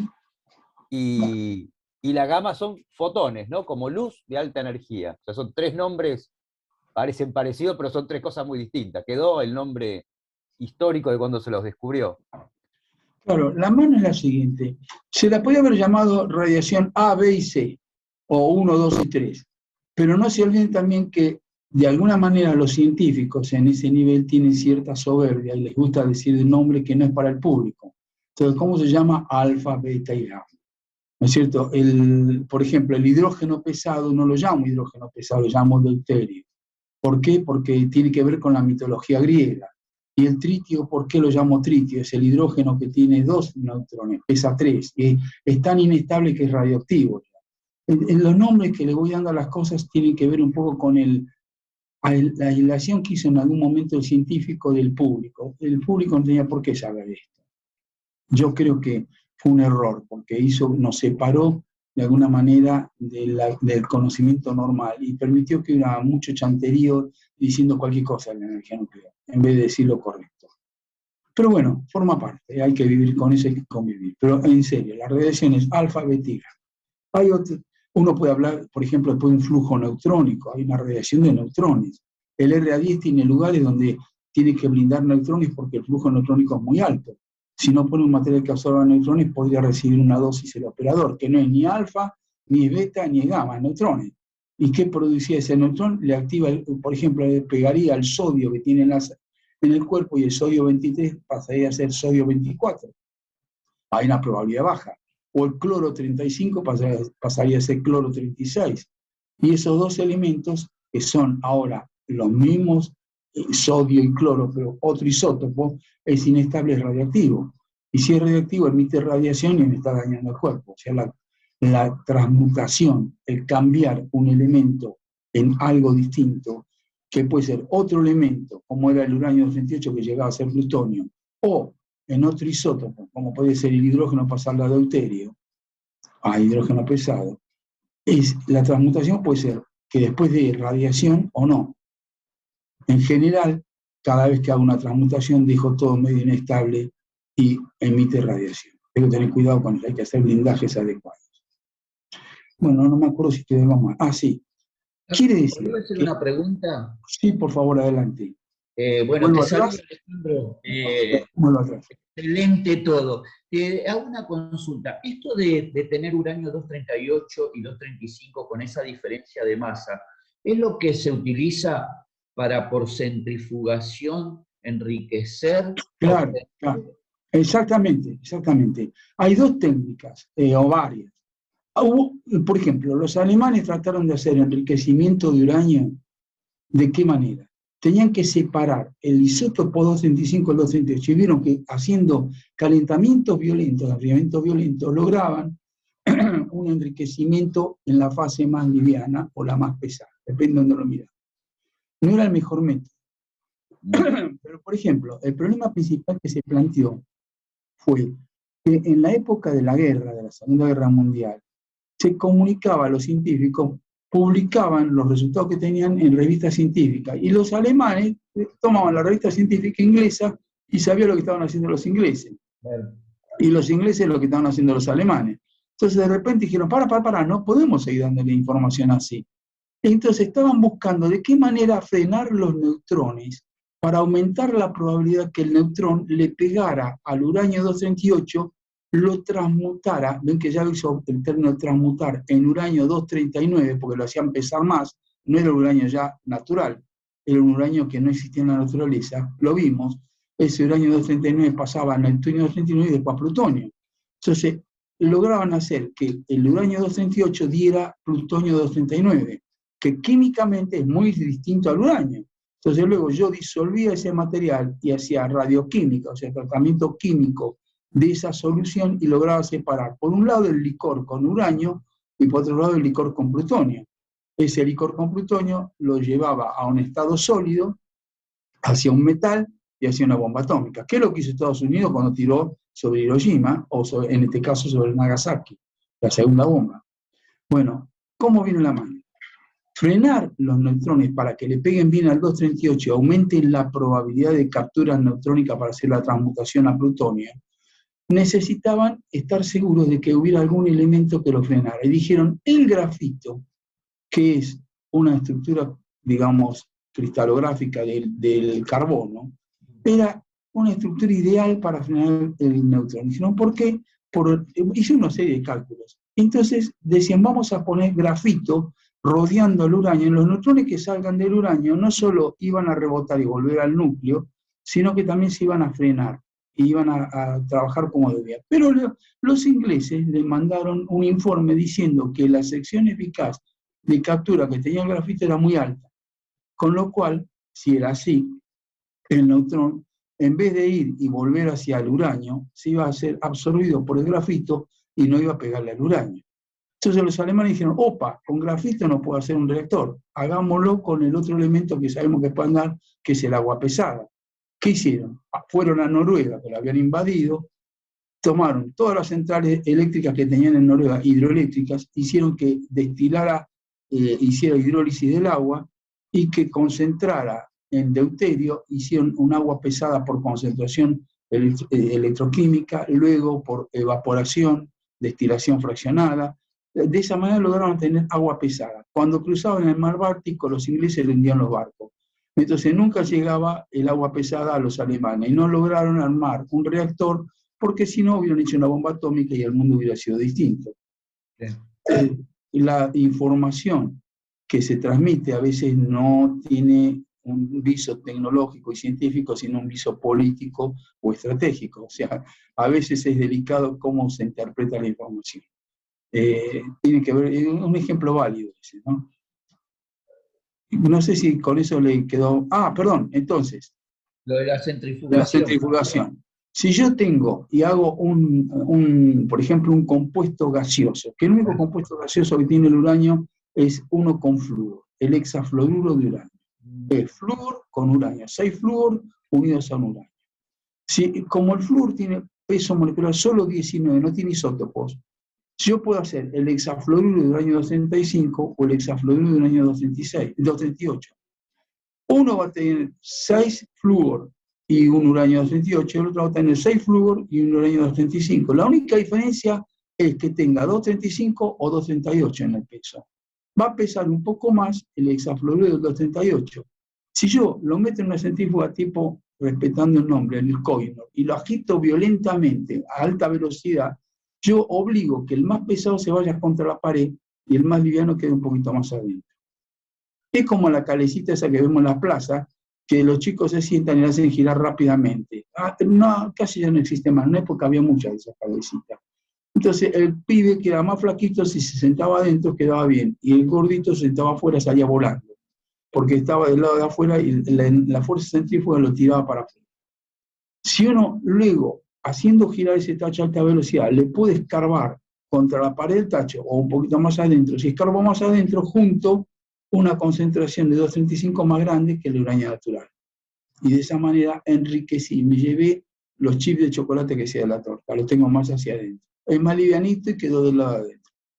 Es un método. hay otro método que es por difusión, que es lo que se hizo en Pilcan y Yeu, la difusión o efusión gaseosa. Esa permite enriquecer el uranio también porque escapa más fácilmente el liviano que el pesado. Entonces es como que uno puede juntar del otro lado lo que escapó más rápido, que es el liviano. Pongo una placa porosa y escapa más rápido uno que el otro, entonces puedo tener levemente enriquecido el otro lado. Lo hago miles de veces y obtengo un alto enriquecimiento. Sí.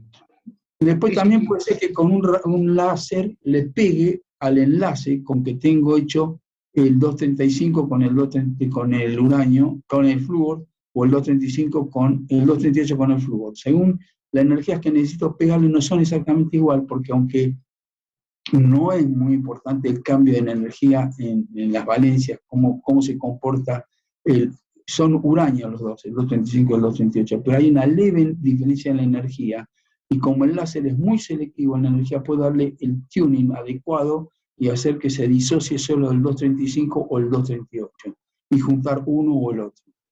Normalmente hago disociación.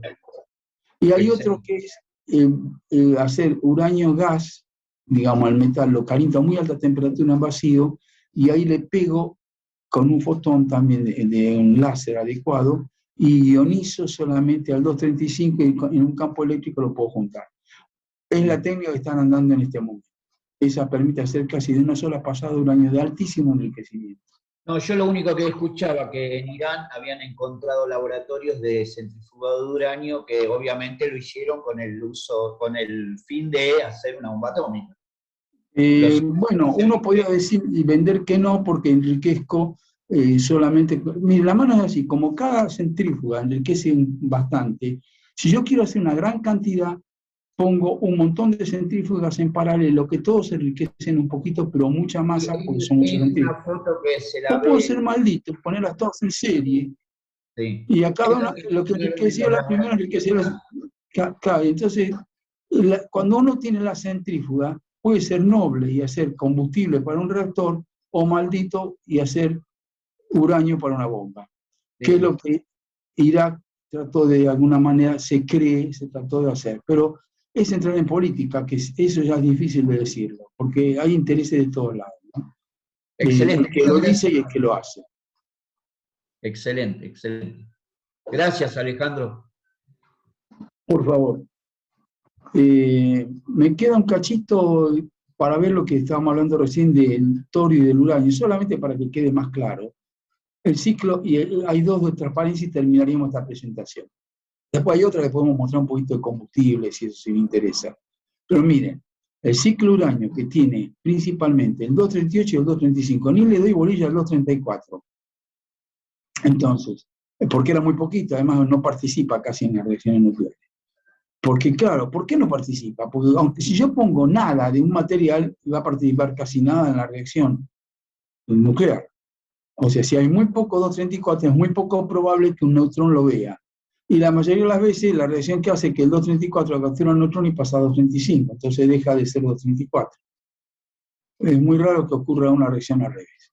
Bueno, este es físil por excelencia, entonces, y este es fértil, muy poco físil, tiene que ser con mucha energía pegarle al 238, también lo rompo, pero los neutrones de más de un megaelectronvolt son los que pueden romper al 238. Y el plutonio genera plutonio. Acuérdense que era por transmutación, pasaba a uranio 239, en el plutonio 239, plutonio 239. O sea que lo que gasto 235, si estuviera bien diseñado, por ahí lo genero de plutonio 239. O sea, un combustible que va perdiendo físil, porque se va fisionando el 235, va generando físil porque tiene plutonio. Entonces, si lo hago bien, inclusive este físil puede participar y seguir fisionando igual que el 235, sin sacar el combustible. Entonces tenía que tener una vaina que aguantara mucha irradiación y una pastilla de uranio adentro que fuera que aguantara muchos productos de fisión, como para que este combustible siga andando. Entonces haría un reactor con un combustible que en vez de durar 2 o 3 años, me puede durar 10 años. Si es que aguanta la vaina, si aguanta la pastilla, si aguanta el físil. Porque claro, una vez que me quedo sin físil, el combustible es un taco de madera. Lo único que puedo hacer es seguir produciendo plutonio o capturando neutrones y perdiendo los neutrones del núcleo. Yo necesito que haya físil para que algún neutrón le pegue y siga produciendo más neutrones. O sea, si yo tengo que perdí del 5%, por ejemplo, que fuera con agua liviana, del 5% me queda al 2%, por ahí ya no trabaja bien el combustible. Ah, no, pero tengo un 2% de esto, está perdido de acá, pero 3 de acá, pero gané 2 de acá, y de los 5 me quedan 4, todavía tengo bastante físico. Aunque no se comporte igual el 235 que el 239. Bueno, cuando me meto con el torio, o sea, acá con un neutrón tengo fisión, porque voy a encontrar o este o este. Algunos neutrones me van a dar 239, pero la mayoría van a pegar a los físiles. En cambio, en el torio, ¿qué pasa? Como es fértil por excelencia y no tengo ningún físil, yo necesito por lo menos 2 neutrones. Uno para que le pegue al torio y haga torio 233, protactinio 233, uranio 233, y ahora teniendo un físil, el siguiente neutrón le pega al físil. Entonces, acá es con un neutrón fisión, acá es con 2 neutrones fisión. O sea que si yo pongo torio en un reactor y no hay nadie que me dé neutrones, es un tacho con un taco de madera, no sirve de nada. Pero si yo pongo el torio para capturar los neutrones que se están perdiendo, es un tacho que tiene un generador de un físil de muy buena calidad. En vez de perder los neutrones, lo usé para producir 233. Estos son los reactores reproductores o los reactores rápidos. Trabajan con esto normalmente.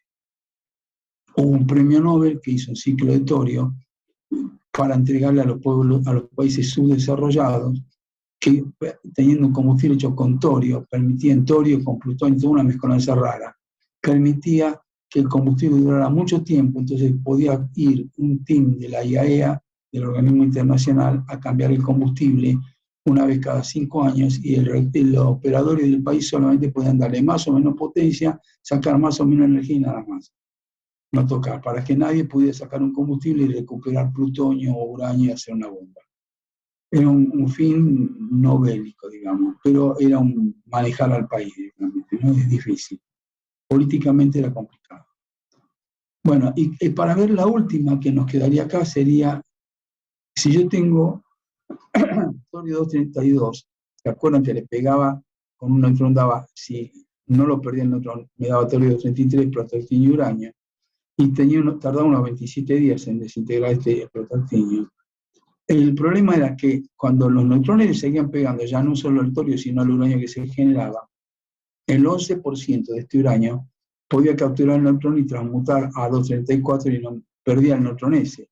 Quiere decir que casi el 90% producían fisión, rompían este uranio y daban energía. Pero algunos hacían, en vez de N gamma, a este lado hacía N2N y se iba al 232. Entonces, el torio produce un uranio, que ese uranio, cuando está dentro del reactor y le pega los neutrones, produce uranio 232, que tiene una cadena de desintegración que va, después de un tiempo, sigue rompiéndose de a poquito, llega a torio 228, y este da una talio 212, torio 228, que de alguna manera, bismuto 212, perdón, son 2 radionucleidos muy pesados, muy difíciles de manejar, y hace que este material se haga casi imposible que lo pueda manejar alguien en una celda blindada si no tiene suficiente blindaje y automatización. No se puede acercar. Con lo cual dicen que la cadena del torio es autoblindada para que nadie lo use con fines bélicos, porque produce materiales que son tan radioactivos que no lo pueden manejar en una instalación normal. Digamos, una planta de reprocesamiento que sirve para una de uranio, para la de torio no sirve. Hay que diseñarla especialmente para esto. Y eso son unos blindajes monstruosos. Y automatización porque no se puede acercar nadie. Bueno, y estoy muy lejos de poder llegar a producir un neptunio o plutonio, porque tendría que ir capturando neutrones, esta cadena es muy alejada. Pero el 235, fíjense, que en vez de tener que el 11% transmuta, casi el 20% transmuta. Esto quiere decir que si yo hago un reactor con uranio 235, el 80% podría fisionar para redondear, y el 20% lo pierdo porque el uranio 235 me lo capturó y no se rompió, transmutó, pasó a 236. Y el 236 es un veneno neutrónico, cuando encuentro 236 sé que pasó por el reactor. Pero este está más cerca de producir neptunio, uranio 237, neptunio 237, y en producir plutonio 237 y ir a plutonio 238, o sea que me está contaminando el uranio 235, por más puro que sea, que no haya nada de 238, me está dando plutonio y me hace residuos con plutonio. Cuando voy con el ciclo de uranio, el 238 me daba uranio 239 en estudio plutonio, y este plutonio pasaba enseguida a 240, 241, o sea, está ahí nomás, ya tengo todo servido en bandeja. El ciclo de uranio me produce rápidamente plutonio, y este plutonio va a estar mezclado con los residuos radioactivos, o sea que si yo no lo separo bien, los residuos que me queden de este ciclo van a ser muy radioactivos, muy difíciles de manejar, porque van a tener estos alfas que son peligrosos para el medio ambiente y para la salud pública. ¿Por qué? Porque emiten unos alfas muy duros, muy destructivos, digamos, que si uno se contamina el agua potable o cualquier alimento, realmente hace una hecatombe ecológica. Por eso, el manejar el ciclo de uranio tiene el riesgo de la contaminación por plutonio. Al manejar el ciclo de torio, pase blindado, porque da estos radionucleidos que evitaría que cualquiera lo maneje, y está muy lejos de los del plutonio. Estos residuos se manejan más fácilmente que los del plutonio. Conclusión, a futuro pareciera ser que el ciclo del torio va a ser uno de los ciclos más demandantes de la energía nuclear. O sea, cómo obtener energía eléctrica debería ser a través del ciclo del torio, aunque por ahora no está claro, no está bien.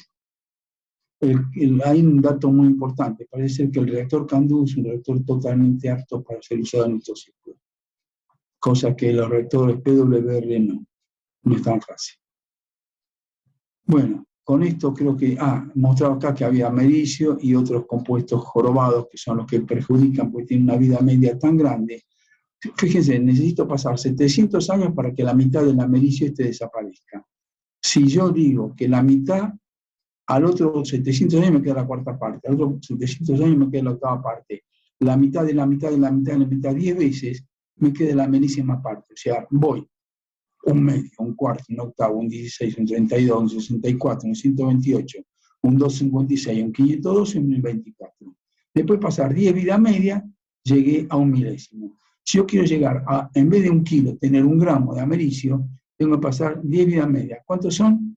7.300 años. Bueno, guarde durante 7.300 años ese material y después deje que llegue al medio ambiente. Los faraones dijeron, guardémoslo de por vida, y a los 2000 años le hicieron pomada a las pirámides. O sea que las técnicas de almacenar un material en forma segura todavía no son perfectas. Aunque hay mucha gente trabajando bien en esto, la gente que hace la gestión de residuos tiene trabajo muy difícil hacia adelante, ¿no? No es fácil. Bueno, con esto creo que digo, gracias por ahora. Hablo acá un cachito de que el 11%, miren, el 233 casi el 90% fisiona, el 80%, y el plutonio solo el 60%, perdón. O sea, desde ese punto de vista parecía que el plutonio no es el mejor físico, que el mejor sería este. Pero hay que ver cuántos neutrones producen cada uno de la fisión. Este produce muchos neutrones, este produce un poco menos. Entonces, en el equilibrio todavía sigue siendo como que el plutonio es un muy buen físico, aunque mucho del plutonio se va hacia los plutonios pesados y produce residuos no agradables de manejar. Bueno, con eso diríamos, gracias por la atención hasta ahora. No sé si quedan preguntas, dudas. Bueno, muchas gracias, Alejandro. Sí, acá Miguel te pregunta, ¿cómo son las reservas mundiales de torio comparadas con las de uranio? Hay mucho más torio que uranio en la naturaleza, con lo cual no habría ningún problema. Pero hay unas reservas muy grandes en Brasil. Acá no tenemos buena información. Habíamos intentado hacer con la gente de geología un mapeo de torio, porque lo hicimos para el uranio aproximadamente, pero no para el torio. Pero recibimos mapeos de internacionales, o sea que hay gente de afuera que sabe más que nosotros cuánto torio tenemos. Es curioso, ¿no? Pero bueno, es así. En Ushuaia hay torio, pero imagínense que vayamos a sacar torio ahora en Ushuaia, no agarran de la cabeza. Y en Brasil hay bastante torio, en muchos países hay torio. Acá sí, nos pregunta Adrián, ¿por eso puede ser que China está trabajando en la construcción de reactores que usen torio? China no quiere quedarse afuera del avance científico en el conocimiento. Saben que en algún momento el torio va a ser, por ejemplo, un reactor que quisiera quemar plutonio. Uno tendría la posibilidad de que cuando quema plutonio en el núcleo, no puede evitar de usar un soporte como el uranio, 238. Entonces, aunque queme, algo va a generar. Entonces, según como uno balancee cuánto quema del plutonio y cuánto genera el plutonio, el reactor puede ser un reactor quemador de plutonio, un reactor que esté en equilibrio, lo que quema lo produce, o un reactor reproductor, que produzca más plutonio del que quema. En función de eso, uno tenía que hacer un blanket, o sea, una especie de cortina alrededor del núcleo, con un material que fuera hábil para transmutar y producir plutonio. Por ejemplo, poniendo una cortina de uranio 238 alrededor de un reactor, uno podría hacer que esa cortina produjera plutonio. Pero si yo la pongo de torio, hago que produzca uranio 233. Entonces empiezo a hacer ciclos combinados, donde tengo uranio, plutonio y uranio 233. Miren que digo uranio 233 como por otra cosa, porque es distinto, no hay en la naturaleza, como tampoco había plutonio. Haciendo adecuadamente eso, uno tiene distintos combustibles, tiene distintos físiles, y el combustible que armo va a ser de distinta calidad según un óxido mixto que va a tener o uranio y plutonio, o uranio y uranio 233, ahí ya no sería óxido mixto, todo uranio, o uranio y torio. Depende de lo que uno quiera, cómo lo haga uno. Estos óxidos mixtos raros hay que estudiarlos. China no quiere quedar afuera. Y está desarrollando el conocimiento a fondo. Y hace reactores. Por ejemplo, en Estados Unidos armó un reactor y durante casi 10 años operó ese reactor con torio, produciendo uranio 233, estudiando cómo trabajar ese uranio 233 en el núcleo, separándolo, haciendo una bomba atómica, detonándola, viendo que funcionaba perfecta, y después dijo, el ciclo del torio no va. Porque era muy fácil separar, o menos difícil que separar, pareciera ser, el plutonio del uranio, parece ser que era más fácil separar el 233 del torio. Yo no estoy seguro que sea así, pero era un físico tan bueno que permitía ser un artefacto nuclear de calidad. Entonces era como que no querían que avanzara, pero ahora hace unos años que está el torio de moda, hace unos cuantos años, y China está metida en el tema. Bueno, perdón, yo te invito, si querés, Alejandro, a dejar de compartir la pantalla, así por lo menos ves las caras de los que tenemos el video prendido. Con gusto. Y bueno, acá también tenías otra pregunta. Bueno. A ver que la encuentro. Que decía, ¿cuál es el horizonte de tiempo en el cual eventualmente los reactores de fusión nuclear reemplazan a los de fisión? ¿Serán tecnologías que compitan entre sí o podrán coexistir por un tiempo? En otras palabras, ¿hacia dónde apunta la generación de energía a largo plazo? Hasta ahora, yo sé muy poco de fusión nuclear. Me metí más en destruir que en unir, ¿no? No se olviden que la fisión es romper, la fusión es unir. Lo que pasa es que hasta ahora, como en el CERN, donde ustedes quieran unir, ¿qué tienen que hacer? Unen dos isótopos o dos materiales que tengan cierta afinidad o que tengan cierta tendencia a estar unidas. Por ejemplo, yo podía usar deuterio y tritio, no cualquier material. Tengo que usar algo muy pesado. Y al meter tritio en un circuito, lo contaminé, porque el tritio es muy radiactivo. Entonces, yo estoy haciendo un aparato, quiero probarlo, lo pruebo, hago un ensayo, digo, uy, me falló, corregí esto, ya no es lo mismo.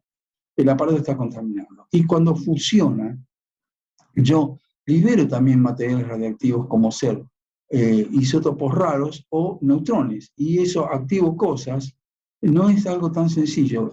Digamos, una máquina que trabaja en la fusión tiene a muy alta temperatura y normalmente hace, la que yo conozco hasta ahora, hace una especie de toroide, pero que lo mantiene en campos electromagnéticos. Supóngase que hay un típico corte de luz en la Argentina, ¡tac! Un cortecito nada más. Ese ¡tac! Cortecito dejó que el toroide, donde estaba una masa es un plasma, altísima temperatura, se libera del campo electromagnético y se acerca y toca el recipiente, vuela todo el demonio. Es una energía tremenda. O sea, no es lo mismo la fisión, donde el combustible le puede decir, no permito más que tal energía porque se me funde. Y controlo cuántos neutrones le pegan, no más que esa para que no haya más energía que por unidad de volumen. En cambio, en la fusión es como que todo el material está en un plano. Necesito esa alta energía para que la colisión entre los componentes sea tal de que permita romper las barreras electrostáticas que tiene el núcleo y acercarse las partículas y unirse y hacerse la fusión. La cuento mal, a la ligera, no sé, por ahí ustedes en estándar me dicen qué estás diciendo, ¿no? Pero o sea, yo lo cuento como, digamos, como que fuera un almacenero y conté como junté medio kilo de azúcar y de manteca, no sé, para una torta. ¿Está bien? Ojo, se dan cuenta que tengo hambre, porque estoy hablando de torta con chocolate continuamente, ¿no es cierto? Bueno, no, desde ya, ese es el proceso, el de fusión, el que ocurre en el Sol y en las estrellas, y claro. una cosa es la teoría o la escala de laboratorio, que uno lo pueda reproducir no sé, con una aceleradora a escala de laboratorio, y otra es su implementación tecnológica a gran escala, que es lo que está planteando la dificultad, ¿no? Entonces, lo que para el físico puede resultar fenómeno, el ingeniero es el que tiene que decir, ojo, que tecnológicamente no se lo puede escalar, o sí se lo puede escalar, pero con estos costos y estas precauciones. Porque en el fondo, ¿qué estamos buscando? Cuando uno mira un reactor, lo que tiene es un núcleo, o tiene un tacho, o un tubo. Por ejemplo, puede ser que sea un tubo de presión o un recipiente de presión. Un recipiente de presión, yo pongo un montón de combustible, que uno está al lado del otro con una cierta distancia, una geometría dada para que el neutrón que sale de uno le pegue al otro, o algo parecido, y haga que este neutrón que se vino de la fisión de este uranio en el combustible 1, cuando salió, se termaliza en el camino porque encuentra el agua que lo frena, le saca energía, y encuentra el otro neutrón en el otro combustible, en el 2 o en el 20, lo que fuera, le pega y rompe el uranio que tiene ese combustible, ese libera otros neutrones. Entonces yo tengo que hacer una geometría tipo esférica, con, digamos, tratando de controlar que no se me pierdan muchos neutrones por la periferia, porque los pierdo y no fisionan al núcleo, y además, si los pierdo, bombardean al recipiente y transmutan al recipiente y por ahí lo dañan, hacen que el hierro ¿se acuerdan que vimos que el oro se transformaba en mercurio? No va a ser el caso, pero supongamos que el recipiente fuera de oro, le pega y se hace el mercurio y se escurre todo. Entonces, ¿se entiende? No es así, pero como ejemplo quiero ponerlo. Por eso tengo que tener cuidado donde pegan los neutrones. Entonces, ¿qué hago? Normalmente, para que no peguen afuera, pongo combustibles o blanket o algo que podría ser torio, por ejemplo, para producir uranio 233, o podría ser uranio 238 sin nada del 235 para que no fisione y produzca plutonio. Entonces, ese es un reactor reproductor. O podría ser un combustible semi quemado donde tiene poco 235. Entonces, lo que hace ese es no generar muchos neutrones, pero sí evita que los neutrones le peguen al recipiente.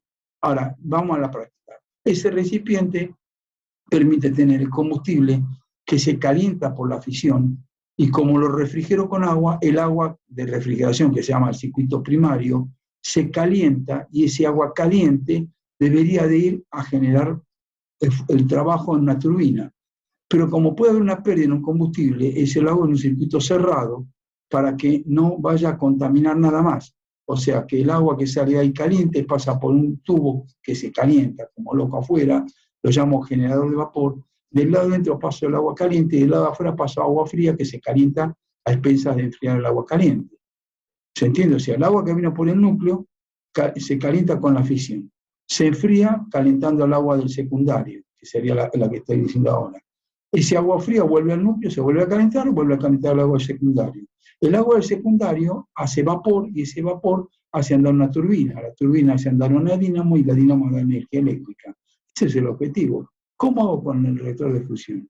Tendría que tener un núcleo fusionando, sacarle de alguna manera la energía, pero si eso está como plasma, no lo puedo tener en contacto con el agua.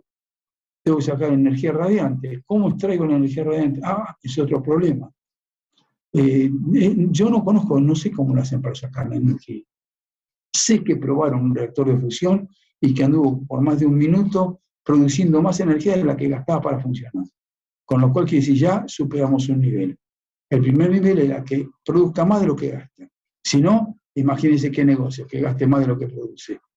En ningún equipo en el mundo funciona de esa manera. Siempre tiene que producir. Es como poner plata en el plazo fijo y yo pongo plata en el banco y me da menos plata a la que puse. No, espere, me da mi plata más un interés. Bueno, perdón, debería ser así. No siempre es así, ¿no? Pero bueno, en la práctica es esa la idea. Siempre uno busca el profit, el beneficio, que sea algo más. Bueno, en la fusión pasa lo mismo. Yo creo que por ahora estamos lejos de la fusión. Algunos hablan de más de 50 años para que esto funcione bien. Pero no sé, ustedes son más expertos que yo por ahí. Una pregunta. Por favor. Sí. Hubo mucho rumor así divulgativo donde ya en China se estaba desarrollando la fusión nuclear. No sé si esto es cierto, porque lo había visto en bastantes páginas, pero quería hacer pregunta porque me quiero asegurar si esto es dentro de la verdad. Porque usted habló de que como dijo recién, que la producción tiene que ser mayor al gasto. Entonces no sé si se habrían arriesgado a utilizar la fusión nuclear tomando en cuenta todo lo que usted dijo. Yo no veo ningún otro objetivo por ahora en la fusión nuclear que sacarle la energía, porque producir, por ejemplo, un radionucleido a expensas de la fusión sería medio difícil. El Sol lo hace porque tiene tal masa que la atracción de masas es tan grande que logra compactar a densidades astronómicas. ¿Se acuerdan que en un momento dado quisieron hacer una reacción con agua pesada, haciendo electrólisis de agua pesada? Entonces el hidrógeno que se depositaba sobre un material como el paladio, que es lo llaman esponja de platino, de hidrógeno, al dejar el hidrógeno tan cerca de un átomo del otro, si en vez de ser hidrógeno era deuterio, aumentaba la probabilidad que uno al lado del otro, de casualidad, entraran en fusión, tuvieron la energía suficiente como para funcionarse uno del otro. Si eso era cierto, hubiera producido tritio y hubiera producido, inclusive, no sé si helio, creo que producía también helio 3, y producía un neutrón. Entonces, ¿qué hacía? Haciendo electrólisis de agua pesada en un sustrato que era muy ávido para apretar al hidrógeno, lograr que se compactara, uno podía tener la fusión nuclear. Si eso era cierto, hacía un equipo que hacía fusión nuclear a temperatura ambiente. Era una cosa maravillosa, ¿no? Porque la energía que salía había que recuperarla, después no sé cómo salía el equipo. Pero tengo entendido, en la CONEA, cuando se habló de que existía la posibilidad de la fusión nuclear a nivel internacional, hubo 7 grupos que pidieron agua pesada y estuvieron tratando de hacer la fusión nuclear. Ninguno logró nada. Que yo sepa, ninguno publicó nada relevante. Bueno, hubo grupos de todo tipo, gente que trabajaba con materiales en la parte de la gerencia de materiales, gente que trabajaba en ciclo de combustible, hubo gente que estaba en física avanzada, de todo hubo. En Bariloche, en Constituyentes, en E6, en todos lados trabajaron. 7 grupos. ¿Qué hicieron? Un rum rum y eso decayó lentamente. O sea, Claro. que la información que tengo es que no hay nada. Claro, esa era la famosa fusión fría, que había, no sé qué país lo originó el rumor o la idea de que la fusión fría podía funcionar, y los experimentos que hicieron en la CONEA dijeron, acá no vimos nada, ¿no? Y finalmente terminó por ser eso, una especie de blef, ¿no? De donde no pasó Los 7 nada. grupos trabajaron. Sí, sí, sí, sí. No sé si alguno publicó algo por la positiva, pero creo que los que yo conozco dijeron, no, acá no vimos nada, no ocurre para nosotros la fusión fría, y sí, no sé si alguno dijo sí la vimos, o no, pero terminó por ser una cosa que no ocurre, o por lo menos no con esta tecnología, digamos. Era ilógico, era apasionante la idea, Claro. Pero una cosa es lo que uno quiere que ocurra, otra cosa es lo que los átomos hacen, ¿no es cierto? Obviamente, obviamente. Acá nos ponen en el chat una página del ITER, ¿no? El ITER es un reactor que se está construyendo en Francia, que es una consorcio internacional, ¿no? Muchísimos países intentando hacer haciendo el primer reactor de fusión, en principio que sería energéticamente rentable, ¿no? No comercialmente viable. O sea, energéticamente, que daría más, como dijiste recién, más energía de la que requiere. Perfecto. Bueno, de nuevo, no sabemos, o todavía no comenzó a funcionar, o no sé cuáles son las fechas previstas para el funcionamiento de ese reactor. Pero bueno, sin duda es, no sé, una apuesta que hay, pero creo que hace, no sé, 50 años que se dice el reactor de fusión está dentro de una década disponible, ¿no? Es una como, se sigue... Pasan los 10 años y dicen, dentro de 10 años... Dentro de 10 años, exactamente. Son de una sola palabra, siempre la misma. Repiten siempre lo mismo. Bueno, Bueno, la mano es la siguiente. Francia tiene más de 50 reactores nucleares y apostó que su energía eléctrica venía de la energía nuclear. Yo tuve la suerte de estar una vez allá y ver algo, visitar un poco. La historia era que había, por ejemplo, un mapita o una fotito donde se veía al fondo una central nuclear, típico domo de una central nuclear, un río y un viejito sentado en el comienzo de la foto pescando. Con lo cual había subliminalmente un informe que decía, el reactor es seguro, manda agua que no tiene residuos porque el viejito pesca, no es tonto, y se siente cómodamente y satisfecho con tener energía eléctrica. Y es más, eran los 200 años de la Torre Eiffel y habían iluminado todo y decía el francés típico, oh la la, era qué maravilla es la luz. Entonces es como que estaban dispuestos a pagar un precio del riesgo de la energía nuclear, pero con tal de tener suficiente luz. No usaban ni petróleo ni gas de nadie. En este momento, con el barullo con Rusia, Inglaterra podría tener problemas, un poco. Alemania tiene serios problemas, y Francia dice, a mí que me importa. Ojo, lo digo desde el punto de vista de la energía, ¿no? O sea, no políticamente hablando. Claro que le importa a todo el mundo políticamente hablando. Está claro. La política, la tecnología y la economía se mezcla todo en esto. Entonces, ¿qué es lo que están haciendo con ese reactor? Y seguro para no quedar afuera. Pero cualquier desarrollo Nobel que salga, aunque saliera un reactor maravilloso, volcar eso a la industria significa decenas de años, no son 2 o 3 años. No lo veo como que sea rápidamente un reactor de fusión, aunque funcione.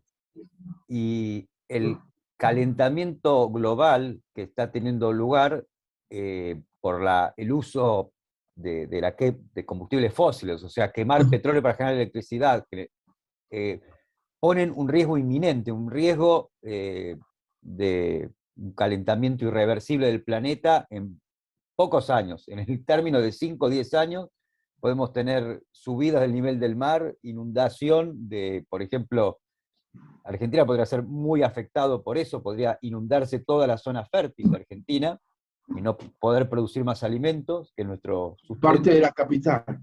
Parte de la capital, bueno, podríamos ser muy afectados, como tantos otros países, y evitar el calentamiento global es casi prioritario, casi es la próxima pandemia, o es la próxima pandemia, y creo que la energía nuclear es la única salida inmediata, actual, a mano, que está disponible. Acá te pregunta Miguel, te leo la pregunta, con respecto al balance energético de la fisión. ¿Cómo es el torio respecto del uranio? ¿Se necesita más o menos torio que uranio para producir la misma energía? Claro, piensen lo siguiente, si se rompe uranio 238, suponiendo que no salían neutrones, uno podría decir se rompe en un segmento de 100 y uno de 138.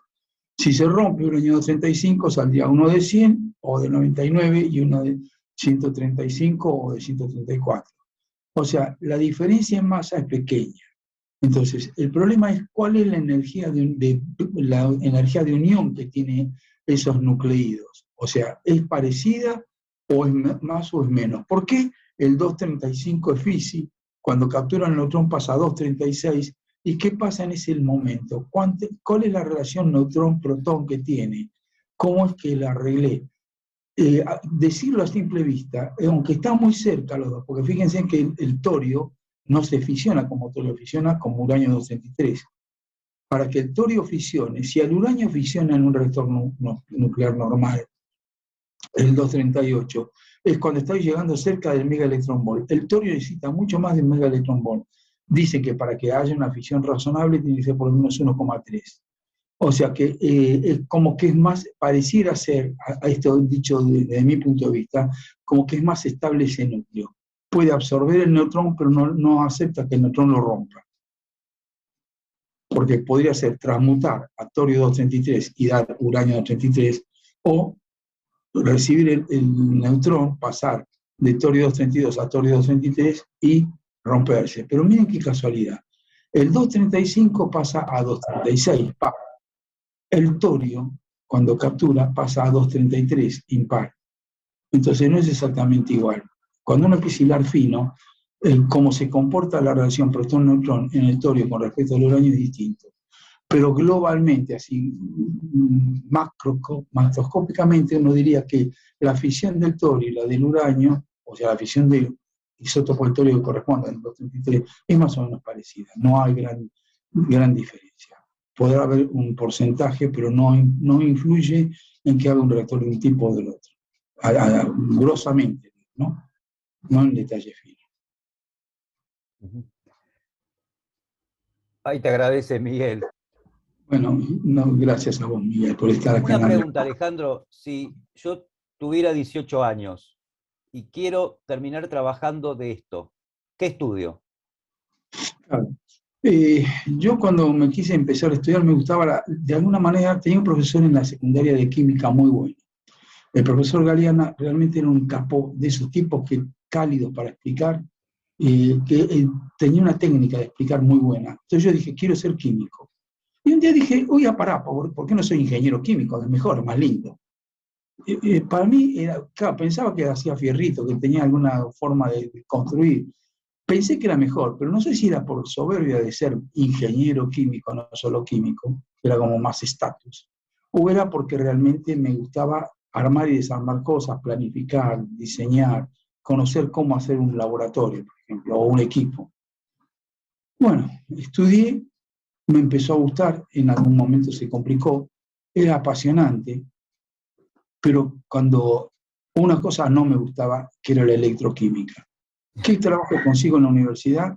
Ayudante en electroquímica. Dije, ay. ¿Qué me consiguen los jefes de electroquímica? Una beca en la CONEA en electroquímica. O sea, era un castigo para mí directamente. Pero bueno, después me fui haciendo y aprendí un montón de corrosión. Y llegó un momento que era un idóneo, no sé, no quiero decir experto, un idóneo en corrosión, a tal punto que hasta me metí a trabajar en corrosión en grandes buques. Por ejemplo, trabajé en un equipo de protección catódica de las fragatas misilísticas que tenía la Armada, donde me metí, navegué inclusive para tratar de ver a alta energía, cuando andaban a alta velocidad los buques, qué pasaba con la corrosión de las cañerías que tenían. O sea, he hecho trabajos medio locos. Me metí a arreglarle problemas en los migitorios de la fragata Libertad, por ejemplo. Me dice, ¿qué tiene que ver? Me metí en un submarino a revisar, había un problema de corrosión en el motor. Claro, en su momento no podía hablar de esto porque era top secret. Me hacían firmar un documento que si yo abría la boca, y estamos en la época de los militares, se imaginan cómo guardé el silencio, ¿no? Total. Pero quiere decir que eso que no me gustaba se transformó en una forma de vida. Trabajé me fui de la CONEA y trabajé varios años en empresas de protección catódica haciendo obras por todo el país. O sea que lo que a mí no me gustaba de entrada se transformó en algo que me tenía que gustar porque me dio de vivir. Bueno, dentro de eso volví por unos problemas de corrosión en una planta de reprocesamiento en Ezeiza. Y así me volví a meter en la CONEA. Entré a trabajar como part-time ahí. Cuando me quise acordar, trabajaba sábado, domingo, todos los días. Pues, apasionante lo que hacíamos ahí, diseñar un laboratorio, era otro mundo. O sea que la CONEA te daba esa posibilidad. Si querías, te podías enloquecer y trabajar ahí adentro con pasión directamente. Bueno, los laboratorios que ayudé, un cachito, hagamos, dijo el mosquito, el granito que pude hacer en esos laboratorios todavía siguen funcionando, lo cual estoy hablando del año 80 y algo, 82, 81. 82. Si hiciera 82 serían 40 años y siguen andando. Lo cual digo, epa, es un orgullo. Bueno, la CONEA te da la oportunidad de sentirte orgulloso de lo que haces.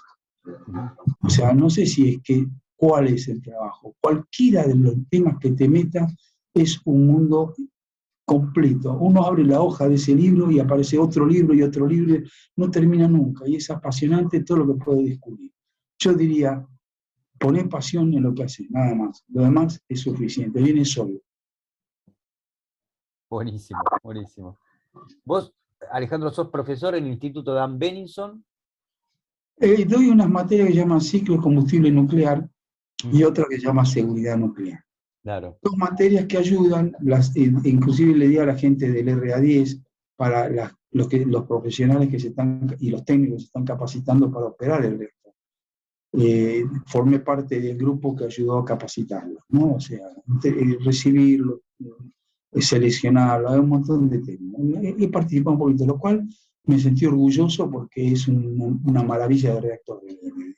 El día que lo veamos funcionando, que nos falta mucho, nos vamos a quedar asombrados de la maravilla que podemos diseñar. O sea, ¿por qué no nos dedicamos a eso en vez de vender soja y trigo? Vendamos, porque hay que ser serialistas, me parece bien, pero es muchísimo más el valor agregado en la tecnología nuclear que en un kilo de soja. Exportemos conocimiento, que es lo que vale. Argentina, lo cuento para los que no lo saben, pero Argentina exportó reactores nucleares a diversos países, y uno de ellos fue Australia. O sea, Argentina le vendió un reactor a Australia. Bueno, de hecho, el RA10 es como una gemelo, mellizo o evolución del que ya se le vendió, que Argentina le vendió a Australia.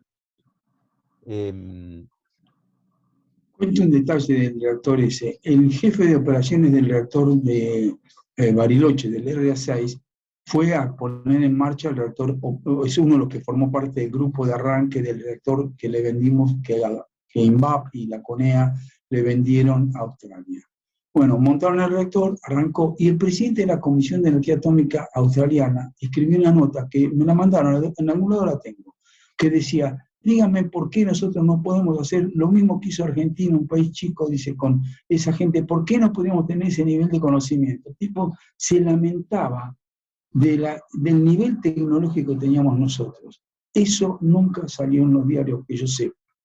Sí salió el chismerío de que uno se casó, que el otro, sí, alguna estupidez de las que se publican para estupidizar a la gente, ¿no? O sea, en vez de demostrar con orgullo el conocimiento que hay gente que tiene. ¿Por qué no estudiar para que todos tengamos alto nivel de conocimiento? ¿Qué es lo que deberíamos hacer, ¿no? Bueno, eso, yo creo que hoy... Totalmente de acuerdo. Creo que hoy pusiste, no un granito, un gran balde de arena para eso. Bueno, sí, ayudó. Muy buena visión. Gracias, gracias. Bueno, fue un gusto que ustedes estuvieran escuchando. Perdón, me metí. No, digo que te están aplaudiendo por el chat también. No, por favor, no, eso no. La manera de aplaudir de la pandemia ahora. Tienen que aplaudirse ustedes por haber escuchado y haber participado, tener interés y discutir y exigir que la gente haga lo mejor que pueda.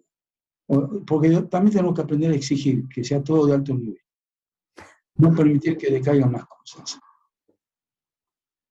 Gran lección nos estás dejando.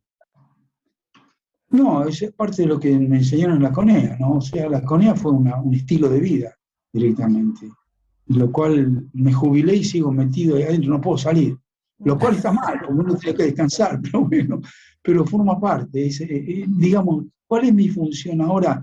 Tratar de un granito de arena transmitir un poquitito lo que me enseñaron, porque hubo mucha gente que me enseñó, ¿no? Y que me obligó, que me dijo, no seas chanta, esto se hace así, me exigió a ser exigente conmigo mismo, porque para hacer las cosas bien hay que exigir, y hay que exigirse a uno mismo, ¿no? La CONEA me enseñó eso. Pobre mi mujer, no saben cómo la exijo a ella que haga las cosas, que lave los platos como debe ser, se le complica la vida. Bueno, sí, no sé si hay más preguntas. Si no, cerramos con esta enseñanza de vida. Y bueno, nos vemos la semana que viene. Bueno, mil gracias Alejandro y gracias a Gracias todos. a ustedes. Un gran abrazo.